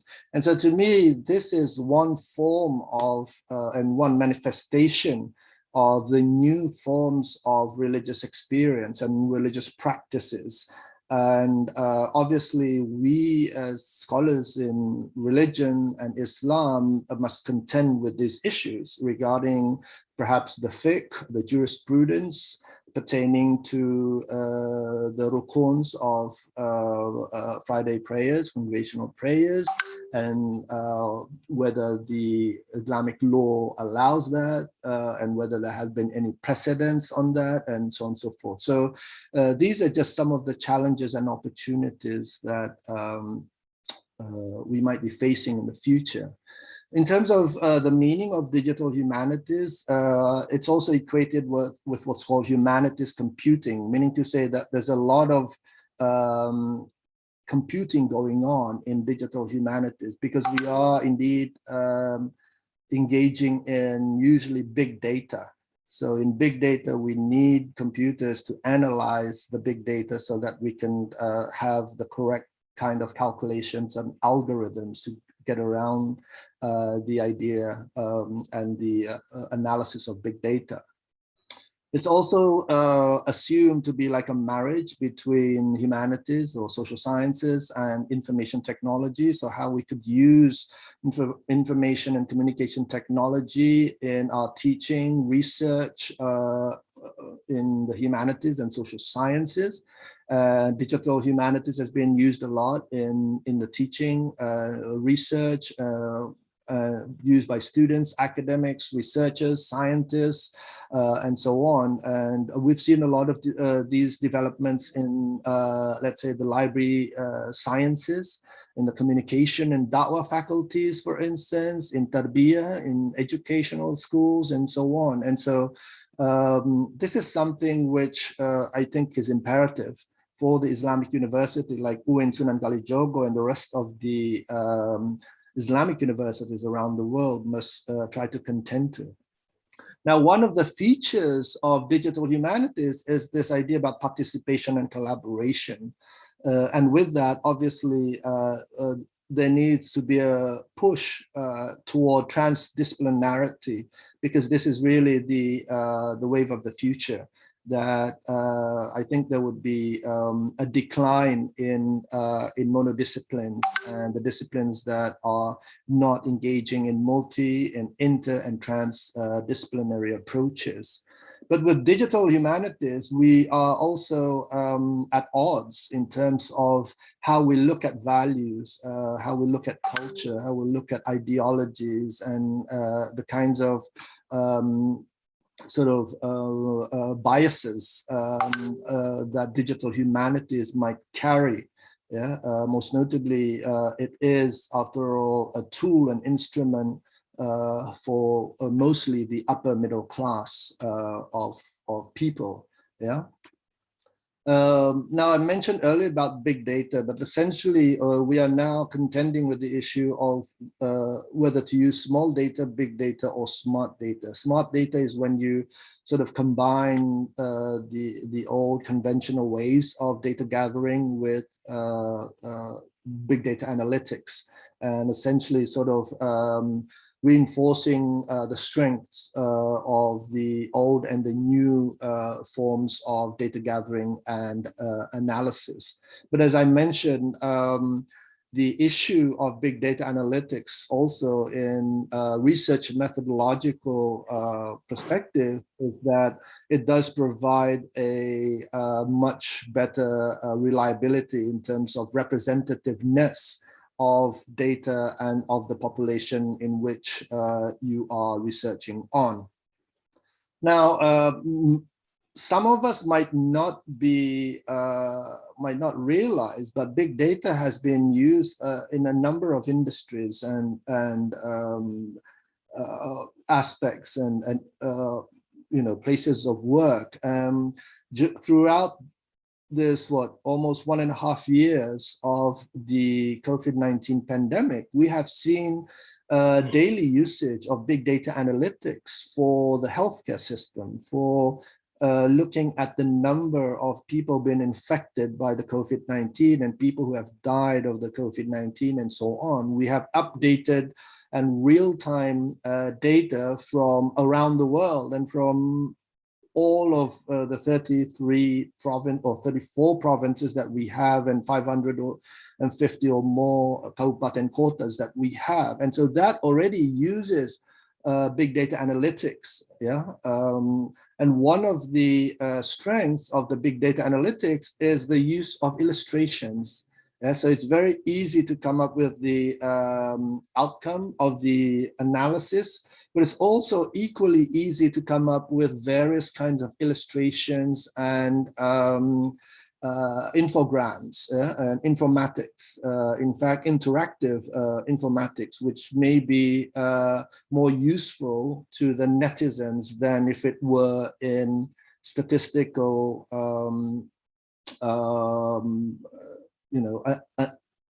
your usual statistical analytical outcomes. Yeah, and then this idea about ethnography. This is from the word ethnography. So previously, ethnography used to be developed since the 1960s, where anthropologists would go into remote areas and study the people, the culture, and the practices of the so-called indigenous communities and whatnot.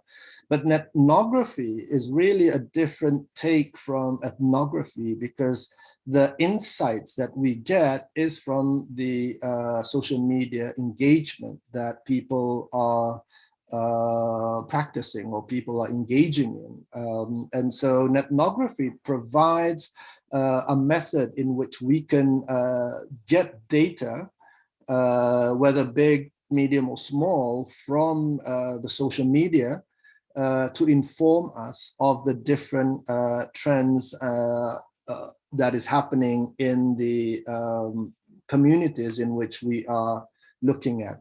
This is one of the results of the big data analytics from Drone Emprit. If you are not familiar with Drone Emprit, so Drone Emprit is sort of like this instrument, this machine learning instrument developed by the scientists, data scientists from UII here in Yogyakarta, where it can do a deep dive on internet users and social media people who are engaging in whatever discourse or social issues, political issues, or religious issues that you want to look at. So in this case, the Drone Emprit has come up with a social network analysis of based on the tweets done by various influencers, which depicts a social polarization between those who are pro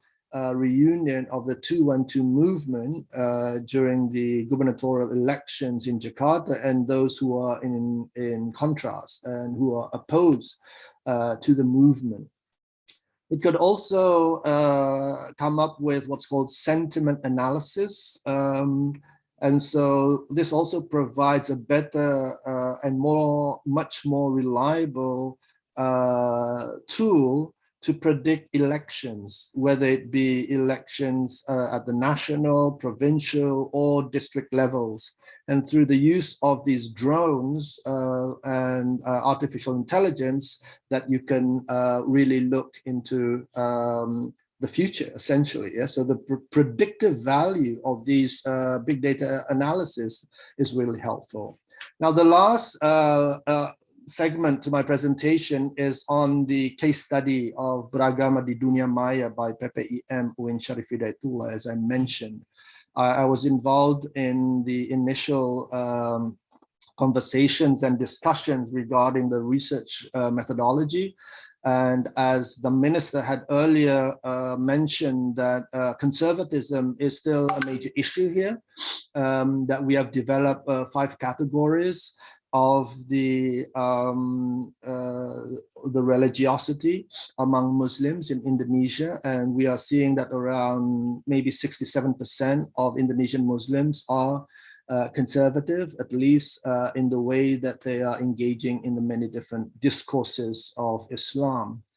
Now, this tells you about the digital divide that I had mentioned earlier. So the data from the PPIM merit research was conducted essentially based on data from Twitter and YouTube.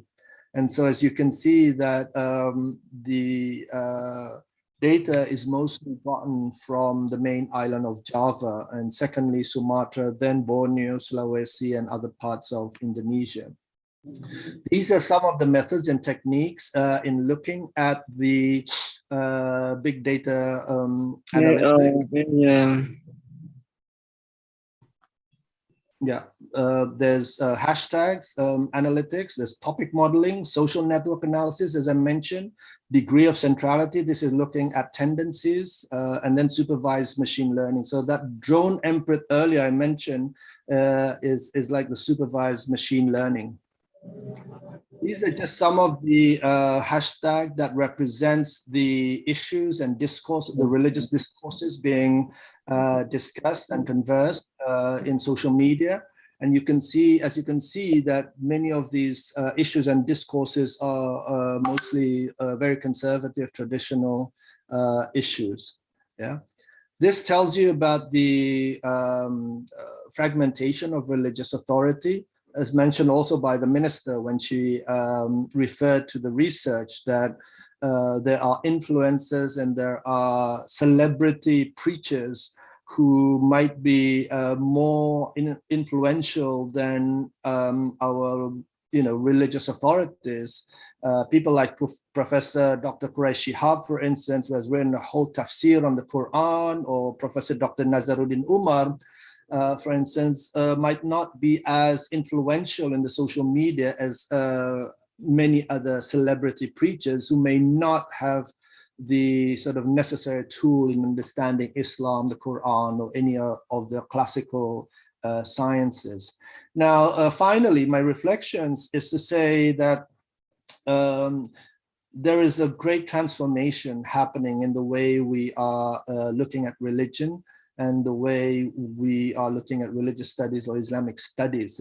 So the use of big data analytics, the use of smart data, artificial intelligence will indeed change the way we think about our own discipline, our own studies, and how we conduct our own research, teaching, and so on.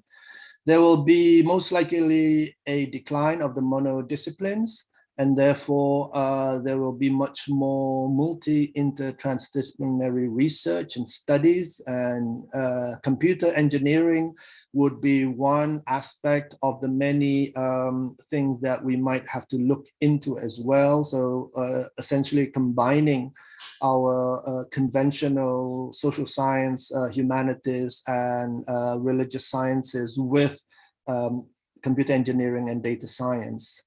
Non-linear design thinking will take precedence over the sort of conventional linear thinking about research and studies on religion. So this will also provide a much higher predictive value in the way we look at religious phenomena around the world. We'll also be increasingly using online and digital resources, especially during this pandemic. There's no other way except really utilizing the online digital resources that we have at our disposal. And lastly, I'd just like to say that we need not be shying away from engaging data science and the use of big and smart data in any forms of our research, study, learning, and teaching. And so with that, I'd just like to say, wabillahi taufiq wal hidayah, assalamu alaikum warahmatullahi wabarakatuh. Waalaikumsalam warahmatullahi wabarakatuh. Thank you, Mr. Diki Sofyan, for the interesting presentation. And we see that there is a big percentage of internet penetration everywhere in the world, and it gives a significant effect to humanity, including religion. And that the rise of digital age gives the scholars in religious studies, especially the opportunity to build research over a much wider range of data than before, and how in the digital era, monodisciplines in religious studies are no longer relevant. And once again, if you have questions and comments, you may write it down in the comment box, and then we will discuss it later in the discussion session after the second speaker. Okay, and the second speaker is Mr. Vincencio Sulipurnama. He's a lecturer in communication studies at Widya Mandala Catholic University in Surabaya since 2010. And in 2020, he was granted a student fellowship from Asia Research Institute, National University of Singapore.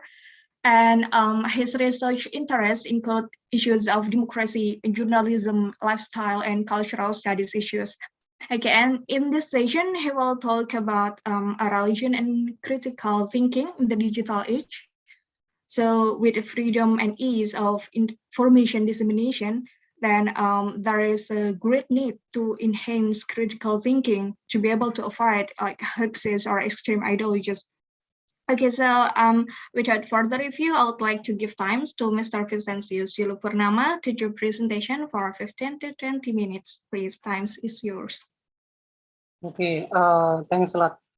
Is my voice Okay. Okay. Thanks, Mr. Ricky. I am the one of some of his fans. I'm so fans of the Mr. Ricky. So I'm so nervous in this forum, but I will try to share my reflection as the junior scholar and also as a Catholic. Yeah. So I will share my screen.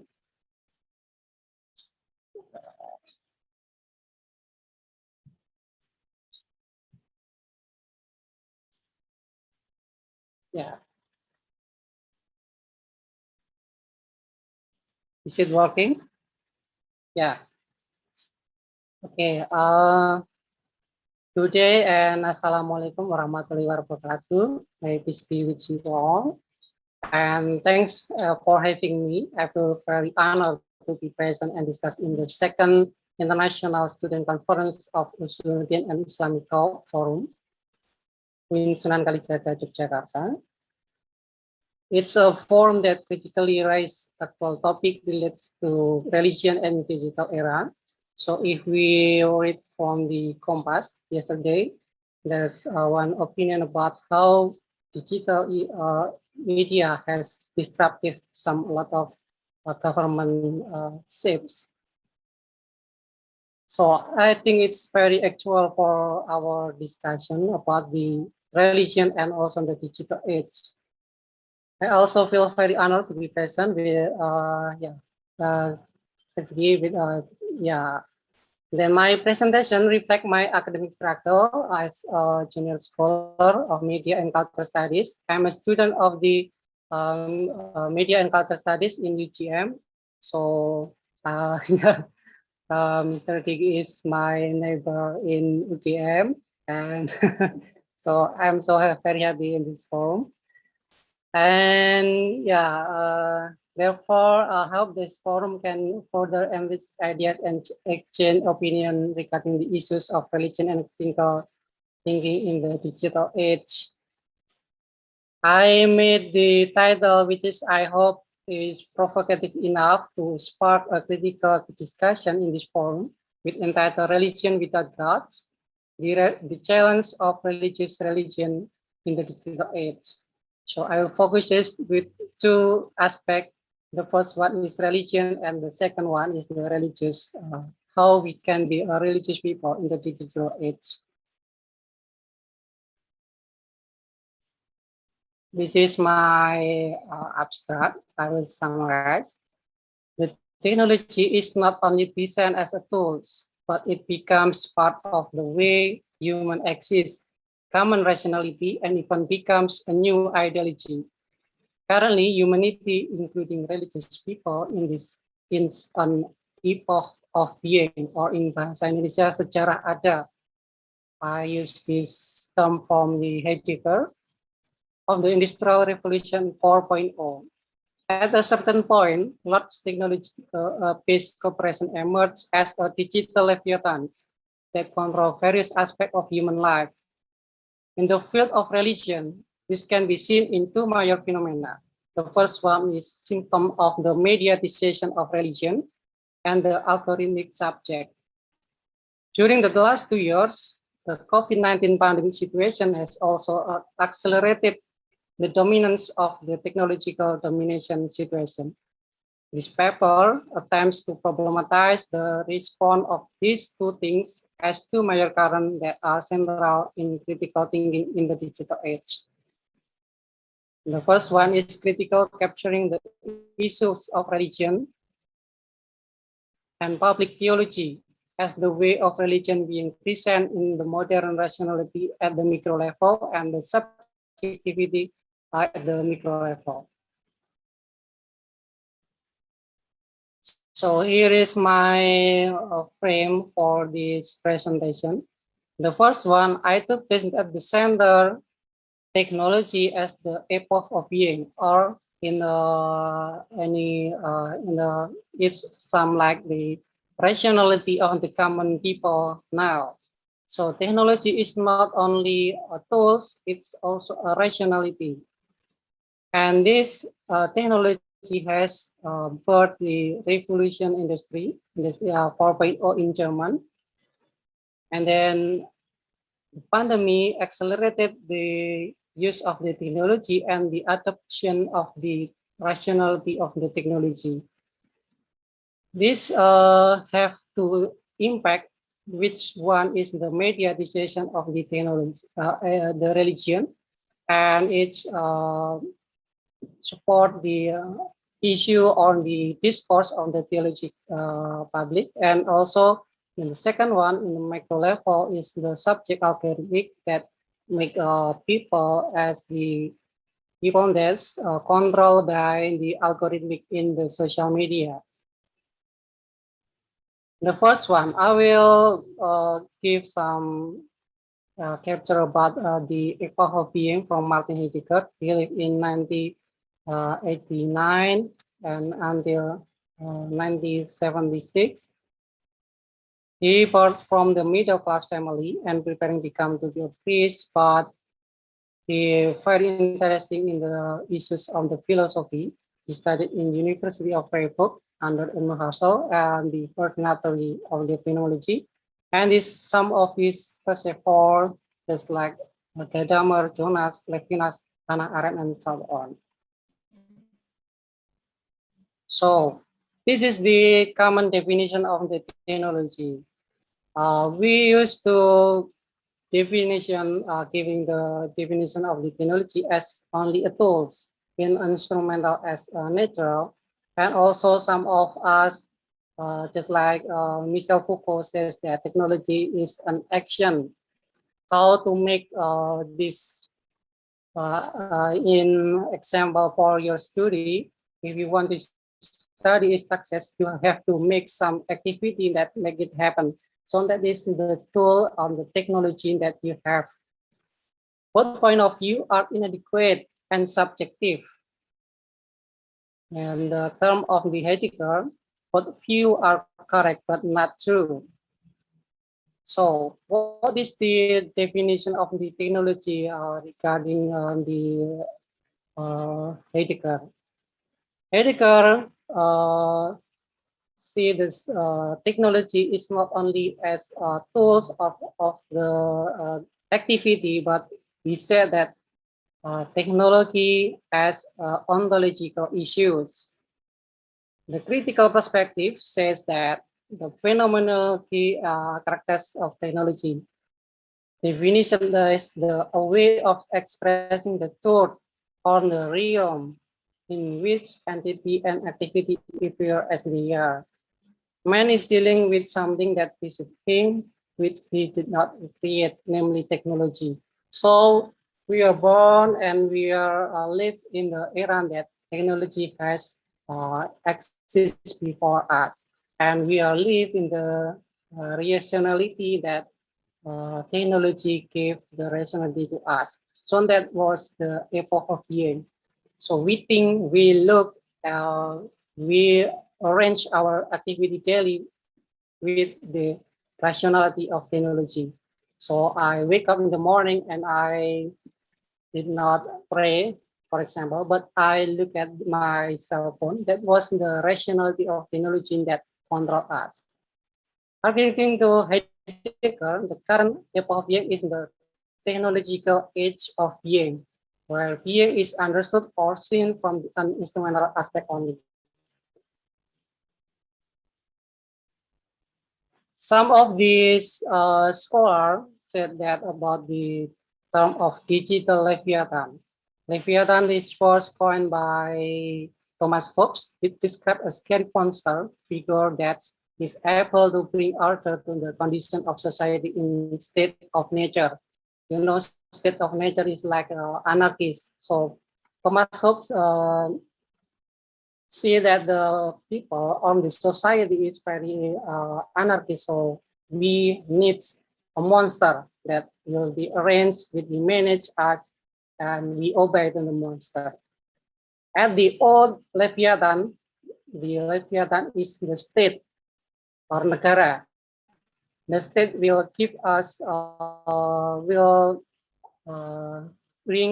we give our freedom to the state, and the state the state manages us, so there's no anarchy in the society. The assumption is that digital media has formed as a digital state of nature. So there is a 5 written that's called GAFA. That is Google, Amazon, Facebook, Apple, and Microsoft as the digital leviathan. In the right, I describe about how GAFA, or the digital leviathan, has controlled us. Google filter your thought. Apple know where is your mom is. Yeah. Facebook chooses what you read. Amazon knows what reason you are getting, and Microsoft formats your kids. So this digital leviathan has many so powerful in terms of technology, economic, political, and also in our topic today is about the religion.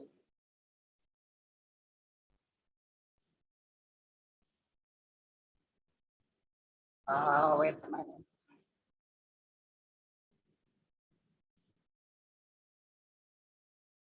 So this condition of the rationality, domination of technological rationality is also see in the German digital ideological revolution in Industry 4.0. It's like Dr. Dicky said before. In 2011, the Hannover Messe Industrial Exhibition introduced the Industrial Revolution 4.0. A number of new modes in technology appear. Combined use of the Internet of Things, or IoT, big data, social media, cloud computing, sensors, and artificial intelligence, or AI, robots, and also various combination application in the field of production and consumption technologies from food. So the technology is not only a tool, it's not only an activity, but it's an ideology in the means of the rationality of technology. So some of the scholars, such as like Christian Fuchs, said that that is a German digital ideology.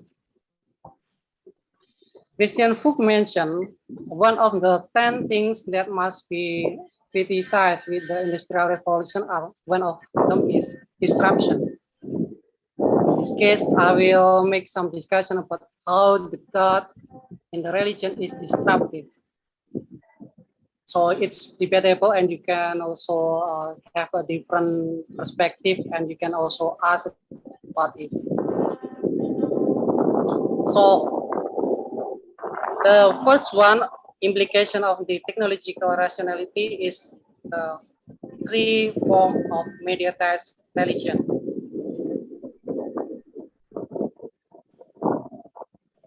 Based on the metaphorical analogy of Meowitz, Fordson, and Hacker, digital identify a typology of media dynamics that represent the condition for communication and interaction in the mediatized society in general.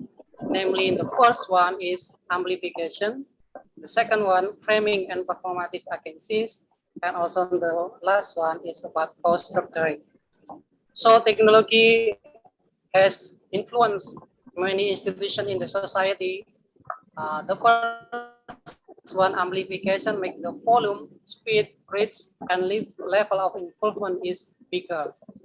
And the second one, metaphor of the language, the dynamic is framing and performative. It's influence how the religion is representation, performative, and dramaturgy. And the third one is about environment. It's called constructing. Media practices both embedded in constitutive on the structure power of relation. So if in the people in the Catholic religion, there is during the pandemic they have to virtual Eucharist in the Sunday, and it has influenced a lot of how people have means about the Eucharist. So if in the normal situation, we receive the body and the blood of Christ in the shape of the bread, roti. In the virtual Eucharist, we cannot have them, and we and the religion and the pastor and the institution of the Catholic religion have constitute this kind of the material in the something like abstract in the clay. So the different and the intertwine of the technology has a lot of influences in the religion activity in our situation. So mediatization is how the institution of the society adapt the logic of the media. What is the logic of the media? There is three elements of news media logic. The first one is professional aspect, commercial aspect, and technological aspect. So when religion is coming into media or digital media in this case, there were some of the logic of the religion as adapted to the media logics. Professional aspect, news production according to distinctively journalistic norm and criteria. So if we learn about the journalism, there is, and news especially, there was value of the news that has been some proximity on magnitude and then timely. So the religion as an institution which is have come into media in YouTube, for example, has adapted with this professional aspect of the media logic. And then commercial aspect. Sometimes it's not directly affect the religion, or also something we are not aware that this aspect has come into our religion, but it's included with our situation. When the virtual Eucharist has come into the YouTube and many people view this video, there is a consequences that maybe the Google will give some awaran that is monetization this video. And also the technological aspect. When we pray and there is a media where our prayer attitude is getting is not naturally.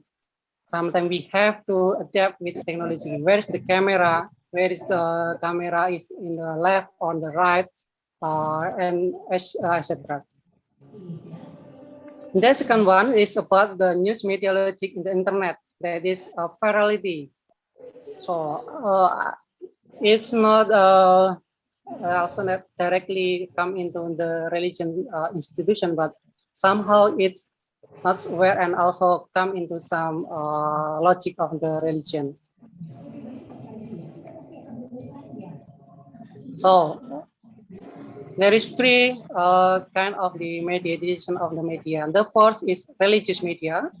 The second one is journalism on religion, and the third one is banal religion. Religious media, what is the main genre is religious services, teaching, confession, discussion. So this is the media that is become the specifically give news and content about the religious content. The primary control institution is the religion. But we can say, we can see in the right side, in the journalism of religion, the institution primary is journalism. And also in banal religion, that is media. So this is the three kind of media, religion mediatization. The religious content in the religious media is interpretation of the religious context and moral advice. In journalism on religion is utterance and action of religious actors framed by secular news values. And then the banal religion is the colleges of text, iconography, and liturgy of various institutional and folk religions. And the roles of the religious, it is different in the three kind of media decision. In the religious media is owners, producer, and performers. In the journalism on religion is the sources. So religion is the sources of the news as of the content. And in the banal religion, the role of religious agent is fictional representation of minister and believer in factual genre, social consumer, entertainers, etc. And the communication function, the first one is persuasion, social rituals, religious community. But in journalism on religion, the communicative function is information, critical, spirituality, political public sphere. And in banal religion is entertain, cultural ritual, self-development. So we can different these three types of religion media decision. And the challenge to Protestant church, this is the literature from the Protestant perspective. The first one in religious media is multiple and individualized religious voices and virtual representation. So in the Protestant church, there is pendeta, and it is very individual. They can have their own church and they can have own religion followers. And the journalism on religion is critical of religious institution is out of system with secular values. And in banal religion, the challenge is the colleges of religious representation provides a backdrop of cultural knowledge about religion. So I have the illustration, some of these pictures. You can choose which one is the religious on media, religious media. The second one is journalism on religion, and the third one is banal religion. Anyone who will give their opinion? Which one is the religious media?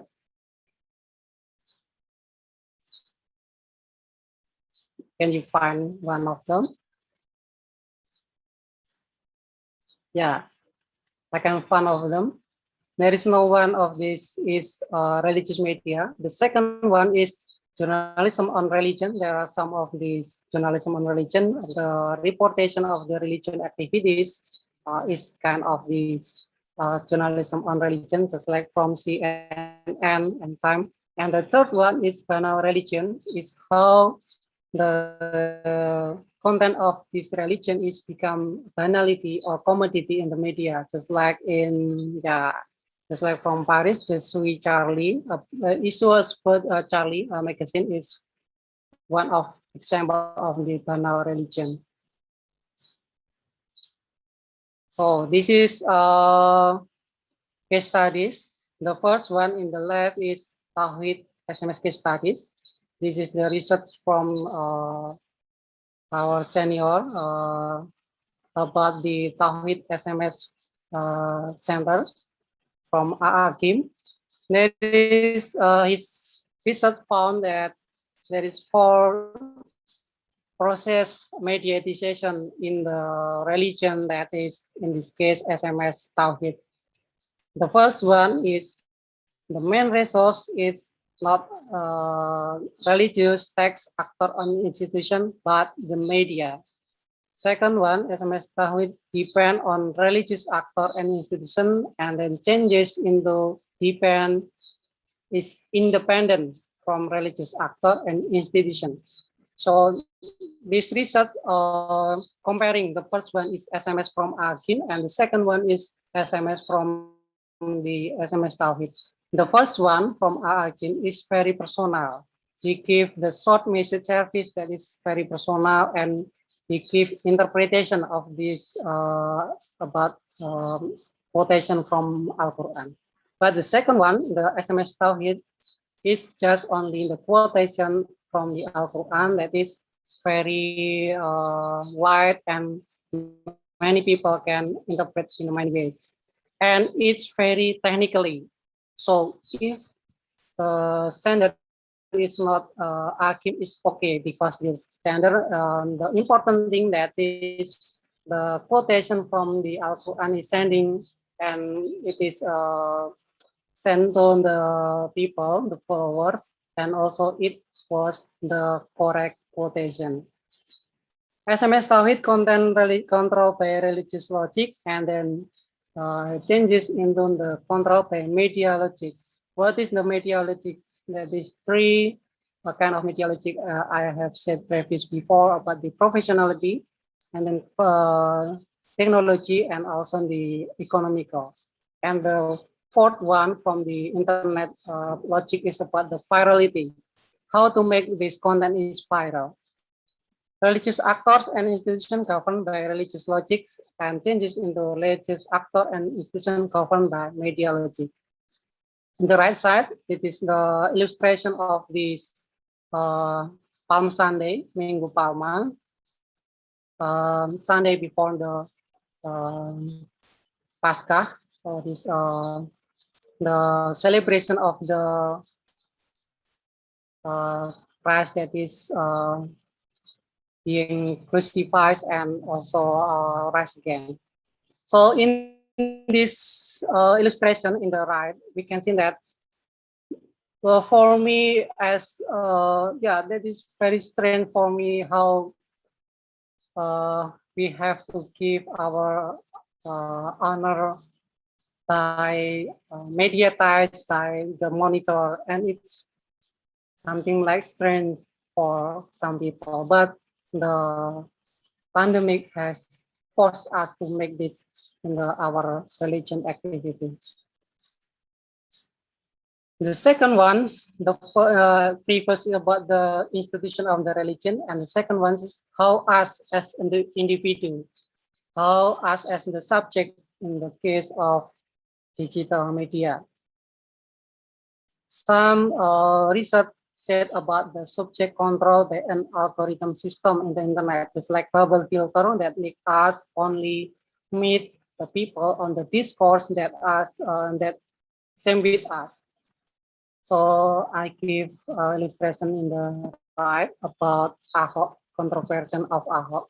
So if we browse in the social media, we will only meet with the people that will have the same opinion with us. If I contra, and I will also meet the tweet that contra, and who are for Ahok, they will meet the same. And also micro targeting. Maybe it is the experience of all of us that I have some example that someday, previous week ago, I have to search about the vacuum cleaner. Yeah, I searched in the Google vacuum cleaner, mobile vacuum cleaner, and when I log in the Facebook, the advertising of this kind of tools, the vacuum cleaner is pop up.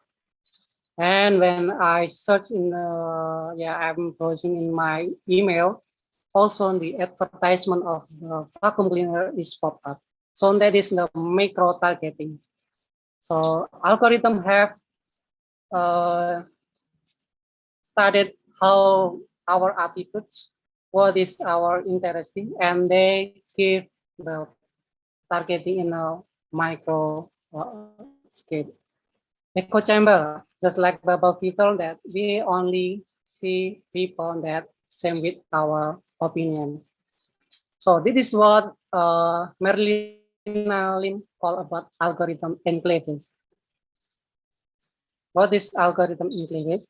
Algorithm enclaves is a discursive arena where individuals, afforded by their constant interaction with algorithm, interact with each other and collectivize based on perceived shared identity online for defending their belief and protecting their resource from both real and perceived threat, usually from a common enemy. So if we remember about the political issues in 2090s, The polarization of the Cepong and Kampret is accelerated by the algorithm logic in social media because people only meet with the same opinion with them. Filter bubble has extraordinary algorithm enclave. So the people, if we have the perception about that internet will give new public sphere, that is some challenge in this term.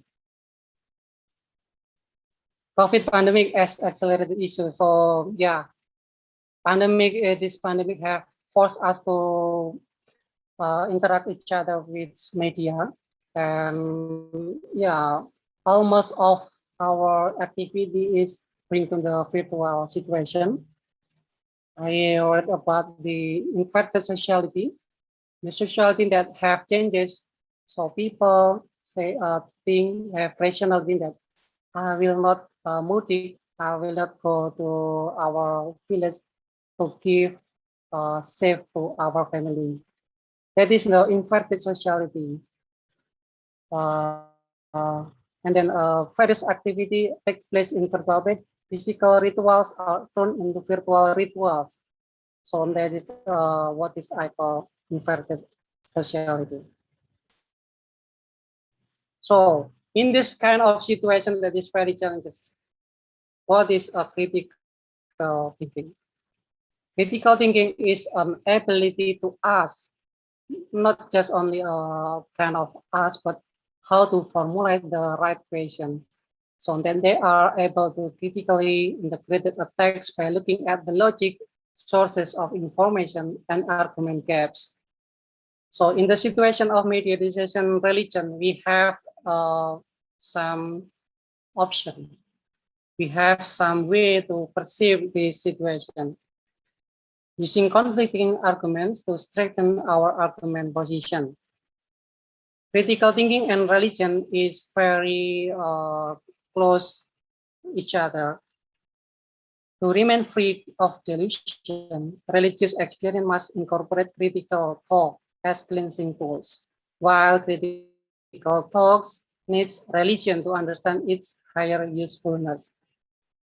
So, if in the title I said about the religion without God, that is the situation that rationality of the technology is like disrupt the existence of the God, and we just busy with the technological issue. We just busy with how the religion is exists in the rationality of the technologies.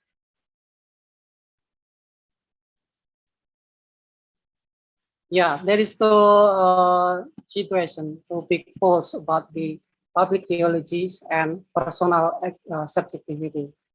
It's not the solution. It's not the truth. It's kind of the discussion. It's kind of the example of critical thinking. The subject. The idea of the subject came to be known in Rene Descartes with dictum cogito ergo sum. I think, therefore I am. So for Descartes, being subjective active or subject active agent is that we have to think a lot. The dualism caters to the substance of soul and body. This is the kind of the debate in philosophy and also in religion about soul and body. That is, the soul is good and the body is bad. So we have to make some puasa. So we have to control our body because our body is bad and our nafsu is bad, and is the mind of the moves the body. For Kant, Immanuel Kant, the subject is unity of the result of empirical experience. So it's not just about how we think, not just a metaphysical cogito subject, subjectus or subject that leads to substance, just like in Descartes. I give the other perception about the subject, and also combine the two object of opinion. The first is about how we think And the second is about how we criticize the empirical. And the third is about how we become loyal subject. Loyal with the event. A person exists as subject in so far, so he is loyal to event. Loyal to event is we reflect, we make the meaning with the situation, the event that has happened to us. So we have to the first think critically, to empirically critical, and also we have to loyal with the subject, and we have that meaning, we have the value from the past event. And the second one, the discourse in the theological discourse in Europe is about public theology. Religion means transcendence and means metaphysics, but religion as instrument in the political space. So this is the kind of material that have we think critically. This term said that religion should be more rational, when to be religious as a religious person and as a citizen, and the religion can be the judges. So this is kind of critical thinking, how we make a position, we make critical thinking about the situation. The first one is very conventional, and the second one is very secular. So this is the last slide from my presentation. I think it is the good quote for us to think about. Critical thinking is not how can we disagree with someone, but how can you use someone else's ideas as a tool to sharpen your own by asking questions. So I will waiting for this discussion on your question. Yeah, this is me. We have discussed it. Thank you.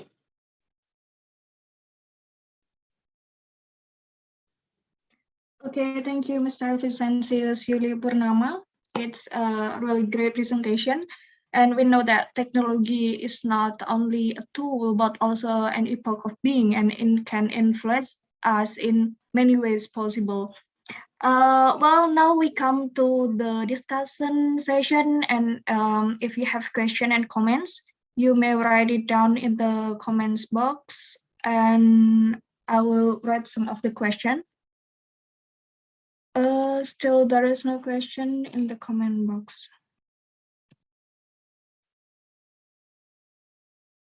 There is one question already. I'll write it. To Mr. Diki Sofyan, how to utilize social media to prevent extremism in religion? It's a question from Hifza Aulia Aska. Okay, maybe Mr. Diki Sofyan can directly answer that, please.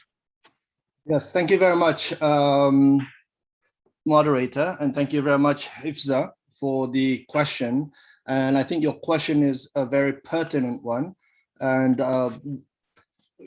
there have been a lot of discussions and workshops about how to mitigate the problem of extremism in social media. I was invited by the Facebook's counterterrorism officer in Facebook to a workshop, to an international workshop sponsored by the UN Counterterrorism Executive Directorate.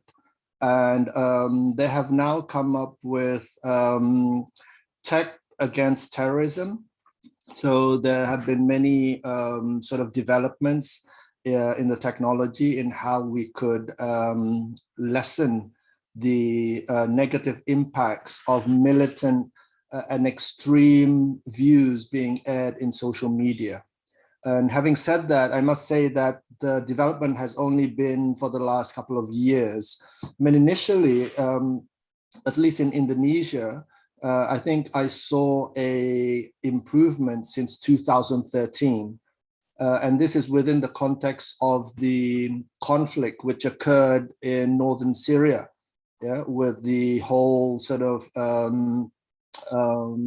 barrage of hate speeches and negative campaigning against Bashar al-Assad, who was deemed to be Shia and deemed to be killing Sunni Muslims in northern Syria and whatnot. And so I was part of a lot of hate groups in Facebook, including the anti-Shia hate groups in Facebook and so on during the perhaps maybe 2011, 2012 to 2013. But then what transpired was that there was a decree from the national police chief in Indonesia at the time, Pak Tito Karnavian, who came up with the directive on all of the his rank and file to essentially rein in on those who are engaging in hate speech, negative campaigning and propaganda, especially against certain groups in Indonesia that are mostly affected by the wars or conflict in the Middle East or elsewhere. And we have also seen a development in the legal sector with the law on ITE, on the internet and the electronic transactions.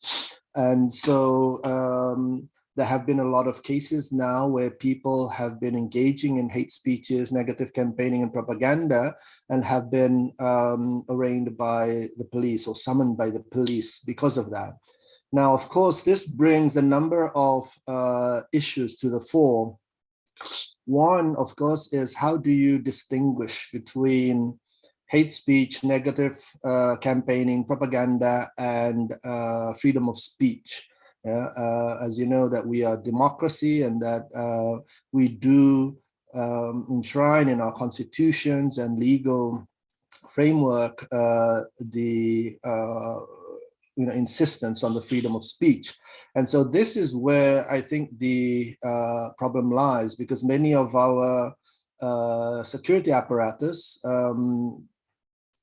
find it very hard to really distinguish between what is real hate speech and what is real in terms of the differences in the opinions within a certain religion, for instance, or certain mazhab or schools of thought on certain issues. And so this is where the role of the Majlis Agama or the religious authorities, whether it be within the House of Islam or Christianity, Hindus or Buddhists or Confucianists, that you do find intervention there.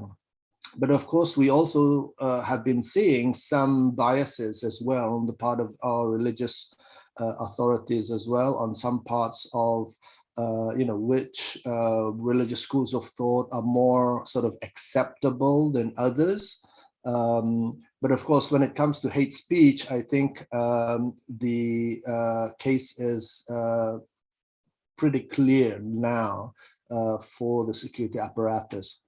Now, for the youths and for us as scholars of religion and those who have been doing research on religion, I think this is an important question as well, in terms of how do we sort of bring out the positive conversations on religion as opposed to the more negative and destructive conversations, because issues on ikhtilaf, for instance, the differences in the schools of thought, I think is inevitable, but I don't think the social media is the place for such conversations. I mean, if you can have a decent conversation about it, I think that's fine. But if it only serves to sort of deepen the polarization, then I think it becomes a negative development, and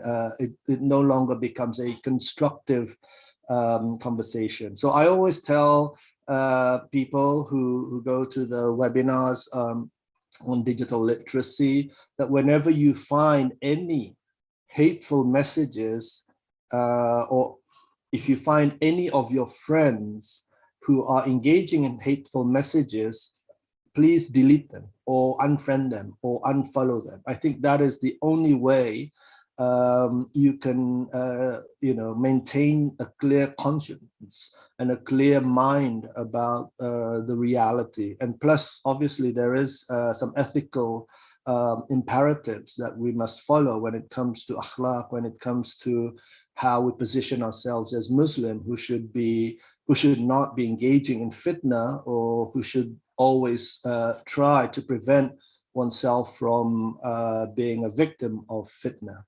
Thank you very much. Okay, thank you for Mr. Diki Sofyan for his response. And Hifza Aulia Aska, is there any more comments? Any further comments from that? For that?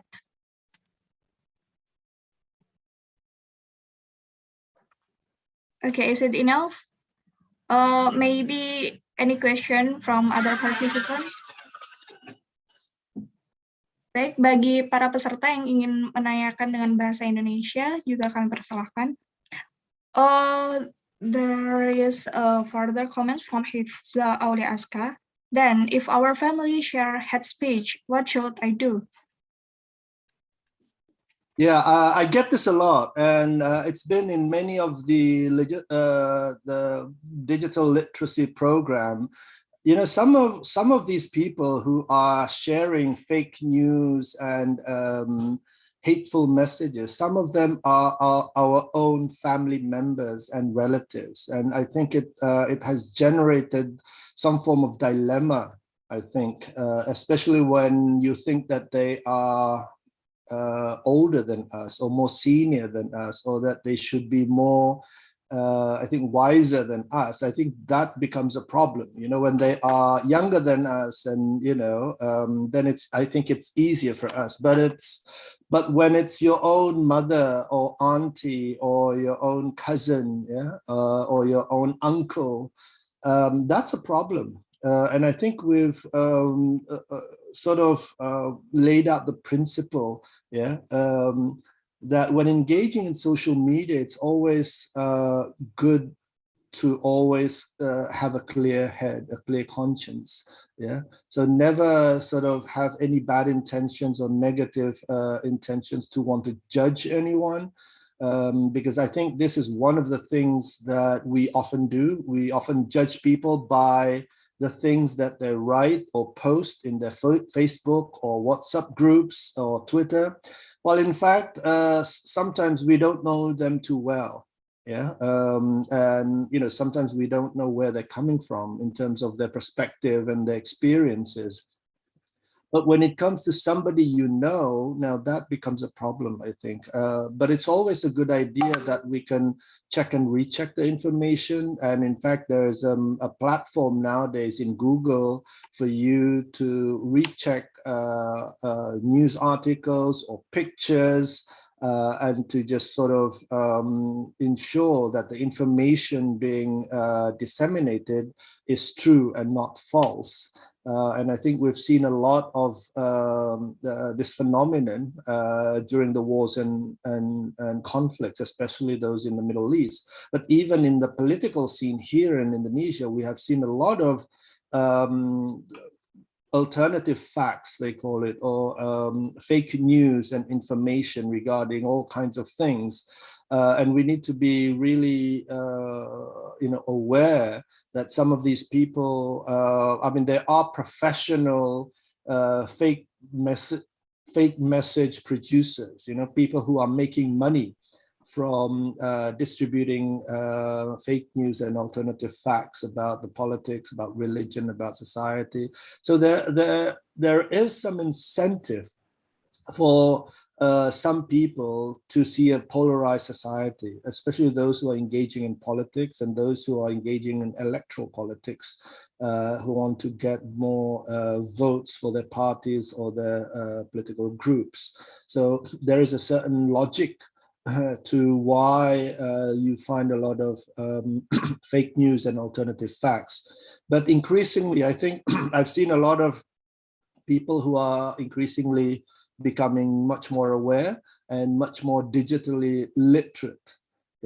And you must also understand that some of these people who are engaging in the dissemination of fake news and negative campaigns may not necessarily be bad people. Some of them are just people who are passionate, people who are, enthusiastic about some things, and oftentimes their rationality, the logic is subdued by the sort of excitement or the passion that they experience. I will give you one example, a very recent one. During the Tokyo Olympics, there was this video being disseminated where an Oriental-looking woman was singing Bengawan Solo on stage. And the text said that that was the closing of the Tokyo Olympics.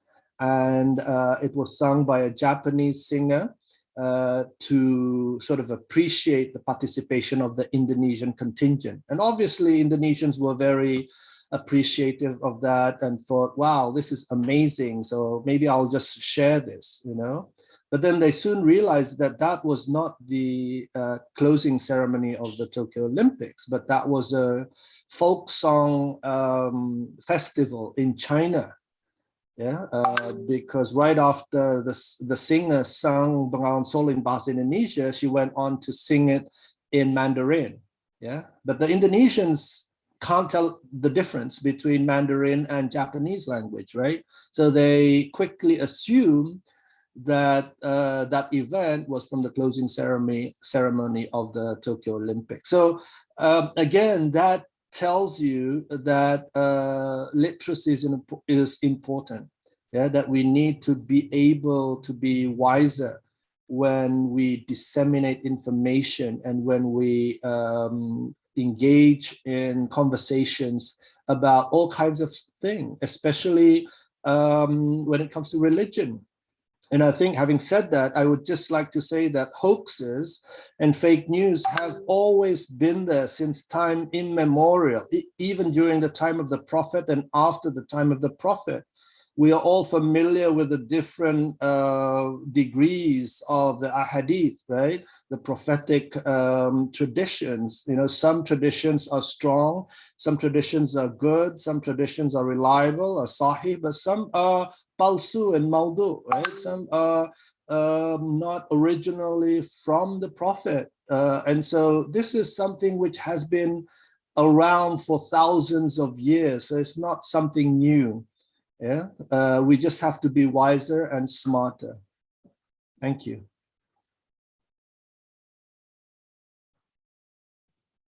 Okay, thank you for the response. And I think there is a further question for Mr. Diki. Are you going to take an account of digital decentralization as a way to relieve extremism? It's from Muhammad Riza. I'm not quite sure what you mean by digital decentralization. Can you elaborate on your question, Muhammad Rizkita?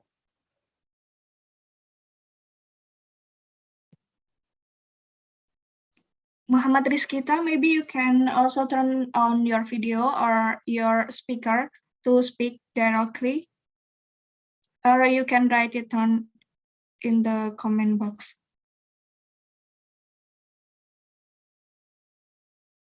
Yeah, but while we're waiting for Muhammad, I can just say that there are now applications and algorithms to fight against extremism and violent extremism and terrorism and negative campaignings and hoaxes in social media.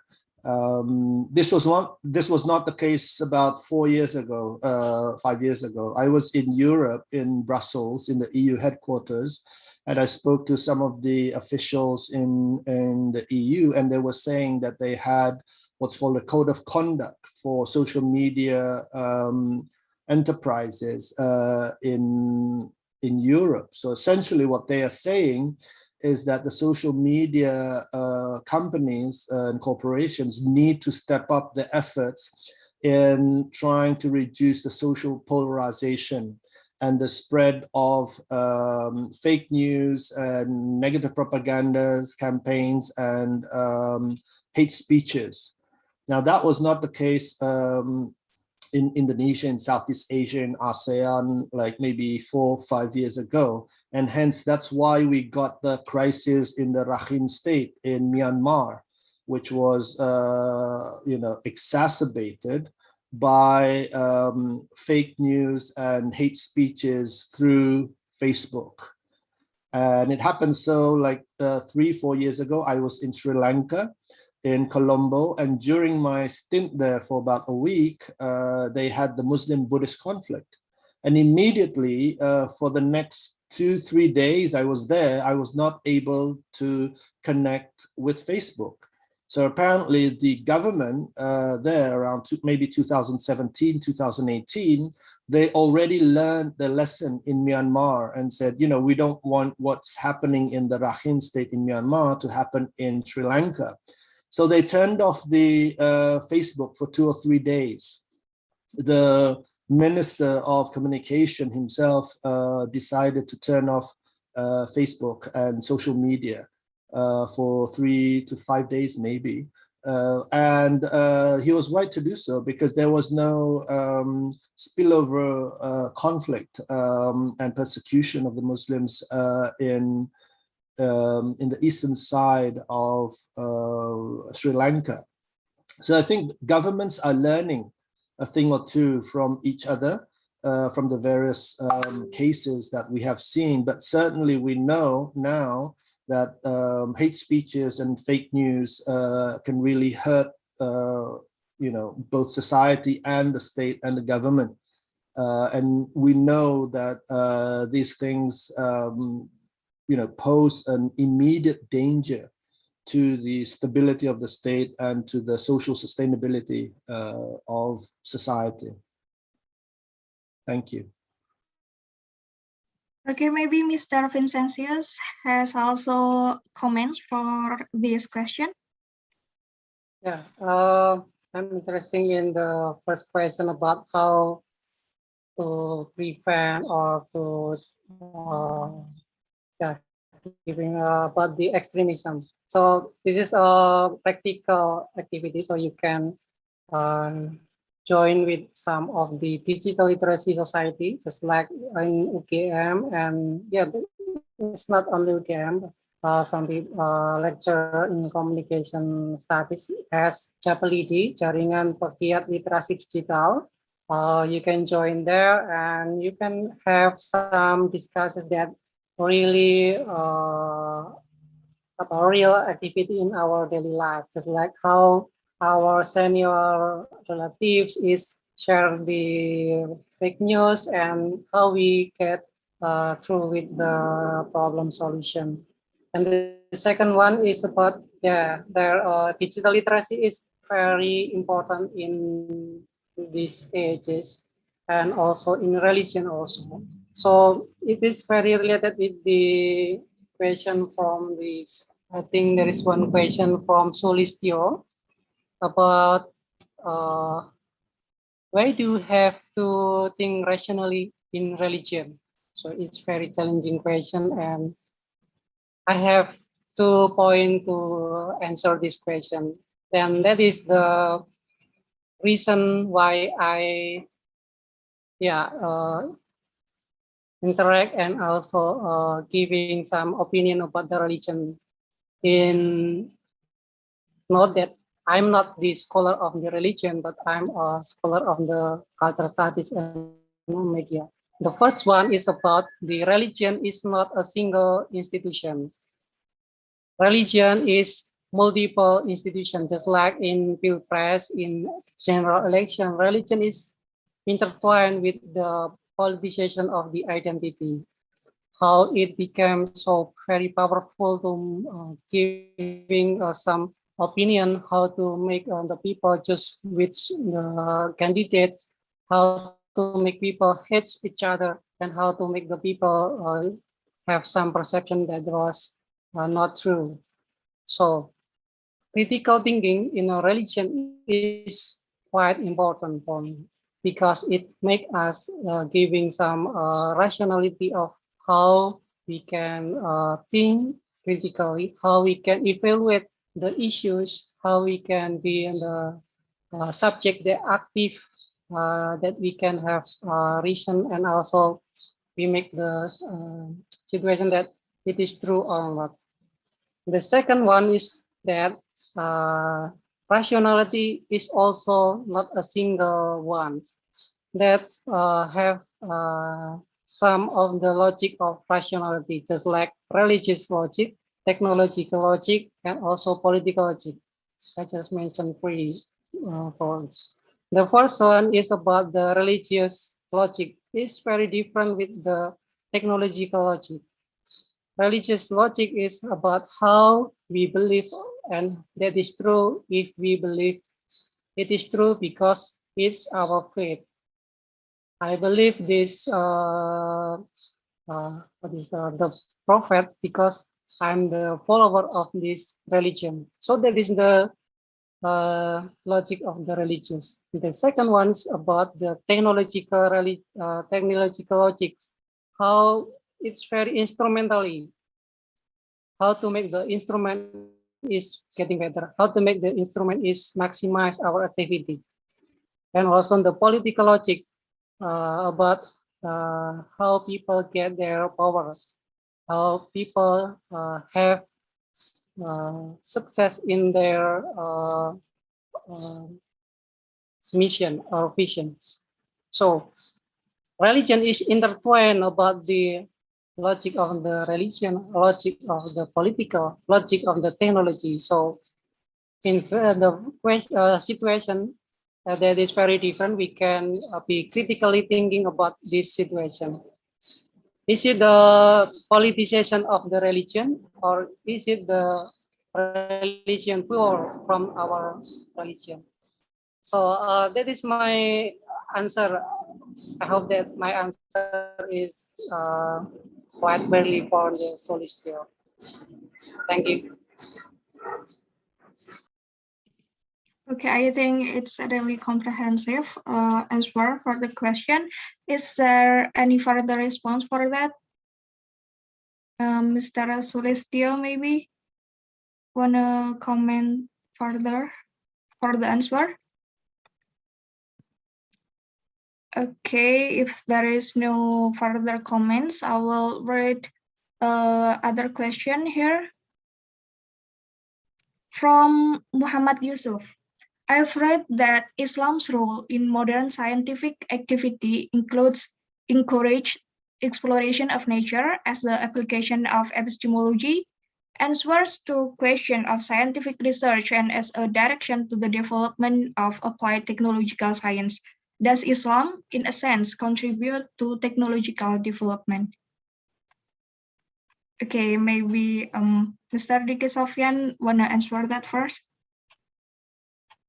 Oh, thank you very much, Muhammad Yusuf, for the question. No doubt, I think it is fairly clear if you look at the history of classical Islam, especially during the developments from the 9th century until the middle of the 12th century. So that was probably what we usually call the golden period of Islam, where scientific endeavors and scientific exploration and research were at its height and peak. And that was the zenith, if you like, of the development of the Muslim community. But we must also understand that the decline of the Muslim society is also consistently connected to the way we think about reality and we think about religion and how we practice religion. If you were to read Ahmed T. Kuru's book, recent book, which was published in late 2019 and came out 2020. I used this as one of my textbooks on religion and development in ICRS for my PhD students. Essentially, his argument was to say that the sort of lack of democratic idealism and the authoritarianism that we find in many Muslim societies today were indeed directly connected with the fall of the scientific sort of endeavor by the Muslims ever since the middle half of the 12th century. And one of the reasons was because of the philosophical foundations and debates about nature itself, about human beings, about the natural world, about the laws of religion, the laws of God, and how that interacts with the laws of human beings, and so on and so forth. Yeah. And subsequently, that led to the sort of closing of the Muslim mind in terms of innovation, which was directly translated as bid'ah, or something that is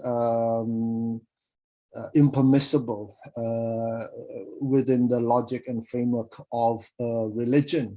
Yeah, because it has been indeed translated very narrowly, in the sense that anything and everything which was not done and conducted by the Prophet Muhammad sallallahu alaihi wasallam is considered innovation, and therefore should be subject to suspicion whether the Muslims could actually undertake such endeavors or not. So that in the end ultimately closed the sort of the doors to ijtihad.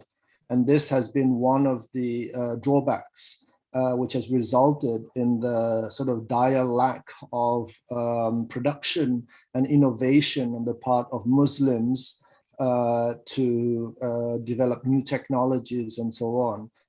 So I think we, as the Muslim community and as intellectuals and academics and researchers, we have an uphill battle. Yeah, we need to open up the minds of Muslims. We need to open the doors of ijtihad, especially when it does not directly relate to religion. Yeah? And we need to be engaging in innovative endeavors, yeah? While still sticking to our akhlaq, while still sticking to what we believe in. I mean, there's a huge sort of field of study and field of research in which we could no doubt be engaging in. Yeah? But we ourselves, we need to be open-minded about the laws of nature, about ilm, about knowledge itself, about science. Yeah? And I think if we were to do this, I think we will see a great improvement in the economic status of the Muslims worldwide, and also in terms of the progress and the development of our nations throughout the Muslim world. So having said that, I think within this context of technology and the digital age, we need to embrace this, because this is the future of this is the wave of the future. And I think robotics, artificial intelligence, machine learning systems would be part of our daily lives in the years to come. There is no doubt about it. Yeah? The internet, the social media may be gone, or may be substituted by a much more sophisticated platforms, I think. But in terms of the use of artificial intelligence and machine learning systems, I think there's still a lot of work to be done, and a lot of technologies to develop to ease our lives, the burdens of our lives, and to establish much more comfort to how we live our lives.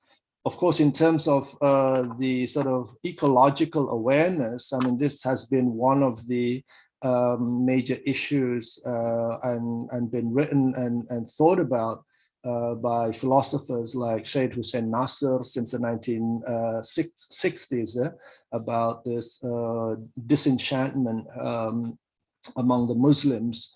While we have lost this sort of awareness of our own ecologies and not being able to see the bright and wise teachings both in the Quran and also in the prophetic traditions regarding natural conservation, about the conservation of nature, ecosystems, the ecologies, and so on. I am currently now working together with scholars from the Islamic Studies Center at the National University in Jakarta, doing rankings and indices for eco-pesantren. So we have around quite possibly 20,000 or more pesantrens or Islamic boarding schools and madrasas across the country. And we want these pesantrens and madrasas to be ecologically sustainable. We want the santris and the students, the seminarians, to have an ecological awareness about how they can contribute to the sustainability of the world. So this is one exciting project which we will be doing in the next 3 to 4 years. It's being sponsored by the Templeton Foundation in the US. Thank you very much. Okay, thank you, Mr. Ricky Sofyan. Please, Mr. Vincencio Silvernama to add the comments. Sorry. I think I will respond the question from this Hanifah Sabrina. Excuse me, how do we respond to people who call us racist when we defend our religion, which is humiliated by a country by boycotting products from that country? Yeah, this is my opinion. The first one, boycotting the product from a country, is a political act that is intertwined by the logic of the religion. So as I said previous before, that the religion logic is always intertwined with the issues and the logic of the social logic, political logic, and also theological logic. So, and this action is form of rebellion and resistance, then that is perfectly justified. So that is, it's fine. It's no problem if you want to boycott some product with some argument. And the concept of racism is slightly different because this is a negative connotation in treating other people unfairly because of their race. So it is very different. And then, so what can we do with these people? So I think the first one, we can explain your situation and argument. But sometimes not a lot of people is, want to hurt our argument because they only hurt their argument. That is post-truth. They're not, they don't want to hurt the truth, but just keeping the truth of his position. Mereka tidak mau mendengarkan kebenaran, tapi membenarkan posisinya. So if you are in this situation, I think, you just let it be. So you have explained the situation and they do not hurt. Just let it be, and the people, the other will see what is the right situation. And as a religious people, we could pray for them. So I think that is only what we can act about the situation. So this is the good example how the logic of the religion is not a single aspect. It's only intertwined with this other situation. And the other, I want to giving response from Muhammad Rizkita about the decentralization. It is true that the power of the government is getting lower now. If you compare this economic power some state and the giant corporate technology, just like Google, we have surprised that Google have more economic sources that is just like a state. The other one is about the possession of the data. So data is not only the information, data is power, data is commodity. It has an economic, political, and also power for the people. So the digital literacy for the government, in quote unquote, is, I think, is quite important. Just like in America, Joe Biden has been giving the policy about, he asked the Facebook to modify the algorithm of the Facebook regarding the vaccination in America. So America is one of the countries that have maybe the most percentage in people who vaccinated, and they have some formulation for campaign this vaccination COVID-19, but some corporate also forced to giving some voucher, and so people want to vaccinate it, and it is happened. So our government have to be forced to aware about the algorithm of the social media, and it is always bargaining power. So, but I think it is not impossible. So the decentralization concept for of the Muhammad Rizkita is quite interesting about how the individual have their right, have the freedom to in social, but in the other situation, we always need who will control the content of the media. That is my response. Thank you. Okay, thank you very much for the response. Is there any more question? There is no more question. Actually, we've been through 2 hours for this session. If there is no more question, I think I will call it enough already. Such a really nice discussion. There is next comment from Hafiz Wakas. I read in the book written about Dr. Mahmud Ahmad Ghazi, great scholars from Pakistan. He participated in an international conference and he announced that we want to adopt technologies invented by people, but we want to secure our religion and our cultures.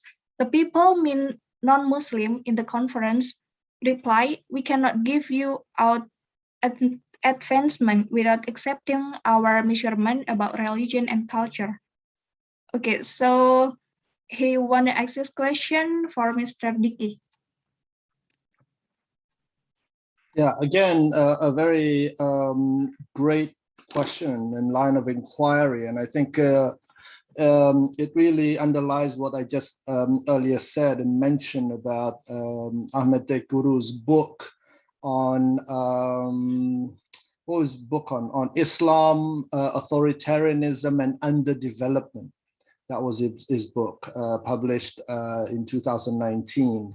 And I think it goes to show the kind of sentiment that Hafiz Wakas is now posing to this session. I think the question has a number of underlying assumptions as well. I think there seems to be this sort of struggle between religion and science, and while, as I mentioned, between the 8th and the 12th century, there was no contradiction really between religion and science. I mean, you know, many of our Muslim scholars were, they were not only polyglots, but they were really people with distinctive abilities in multiple intelligences. Yeah, and hence we have Muslim scholars who are not only religious scholars, theologians, philosophers, but they were also sociologists, they were also medical professionals, they were doctors, they were astronomers, yeah, they were chemists, they were biologists, anatomists. And so there was really no contradiction between religion and science. So we must really try to restate the problem. Yeah, so it's not a question between, you know, the contradictions between religion and science. And to my knowledge, I mean, if you were to read the, you know, Asira an-Nabawiyya, for instance, the biography of the Prophet, you would not find anywhere statements from the Prophet saying that you should not be studying hard, or that you should not be, you know, researching about nature, about the world, about, you know, science. In fact, you know, the first revelation of the Quran talks about literacy. Yeah, talks about the need for us to be able to discern reality. Yeah, to understand reality, to understand our ecologies, to understand our environment. And we know that from the Quran that there are many references to the natural world. Yeah, there are many chapters of the Quran which bears the name of the different species, the different natural phenomena, yeah, like the mountains, like the seas, like the rivers, like spiders, like elephants, ants, and so on and so forth. And so there is really no bar in terms of learning about the natural world, learning about physics, about chemistry, about biology, about technology, about anything and everything under and above the sun. Yeah, so this is one intellectual ethos that we need to propagate to the Muslim world. Yeah, fiqh is just one discipline within a whole range of Islamic sciences. Yeah, so I think it would be to our detriment if we were to think that fiqh or jurisprudence should take precedence over all other Islamic sciences, and that it should reign over technology, that it should reign over our understanding and discernment of the natural world. I think it's a mistaken belief. I think that would only weaken the foundations of the Muslim Ummah. And so I think for all of you here who are students, you need to really broaden your horizon and not in any way, you know, let religion to sort of, you know, force you to get the short end of the straw. Yeah, you need to criticize everything. You need to study everything, yeah, that there are no barriers to knowledge, really. Yeah, of course, every day we resort to the Almighty to give us inspiration, yeah, for knowledge, for science, for all of the things that we do. Yeah, hence the idea in Bismillahirrahmanirrahim in every endeavor that we take, whether big or small. Yeah. And we would recite various du'as like Allahumma alhimni rushdi wa a'id min shay'in nafsi rabbi zidni ilman wa zidni fahma, and all sorts of you know, supplications that we do. But the main idea is for us to always try to discern as much as possible and to read as much as possible. And to know the surroundings where we live in. So I think that would be my last comment to the participants of this conference. Thank you very much. Okay, thank you very much for Mr. Diki Sofyan. I think there is no more comments for that answer. For Mr. Hafiz Lakas, is it enough? Okay. There is no more question and comments. I think it's enough. It's such a really nice discussion, and thank you very much for the two speakers, especially for the great presentation, and as well as participants who attend the session and actively participated in the discussion. Okay, so maybe Mr. Dike and Mr. Vincentius have the last comment that has not stated yet. Mr. Vincentius, maybe, because I think Mr. Dike Sofyan has already said his last comments for this. Yeah, thank you. It's such a great discussion, and I think the critical thinking is quite important for our religious life today, and it's make us clearer, make us better in our religious life. So it is a process that always getting progress day by day. So we have to loyal, we have to patient with our religious journey and with our critical thinking journey. That's all. Thank you. Okay, again, thank you very much for the two speakers here. And I hope the knowledge that we get in this session is useful and makes us more critical and increase our digital literacy in dealing with all the information we get in the digital world, especially this related to religion as a very sensitive issues for our society in Indonesia. Okay, so maybe if you have further question to the speakers, you can contact Diki Sofyan at ugm.ac.id and Vincentius at ukwms.ac.id.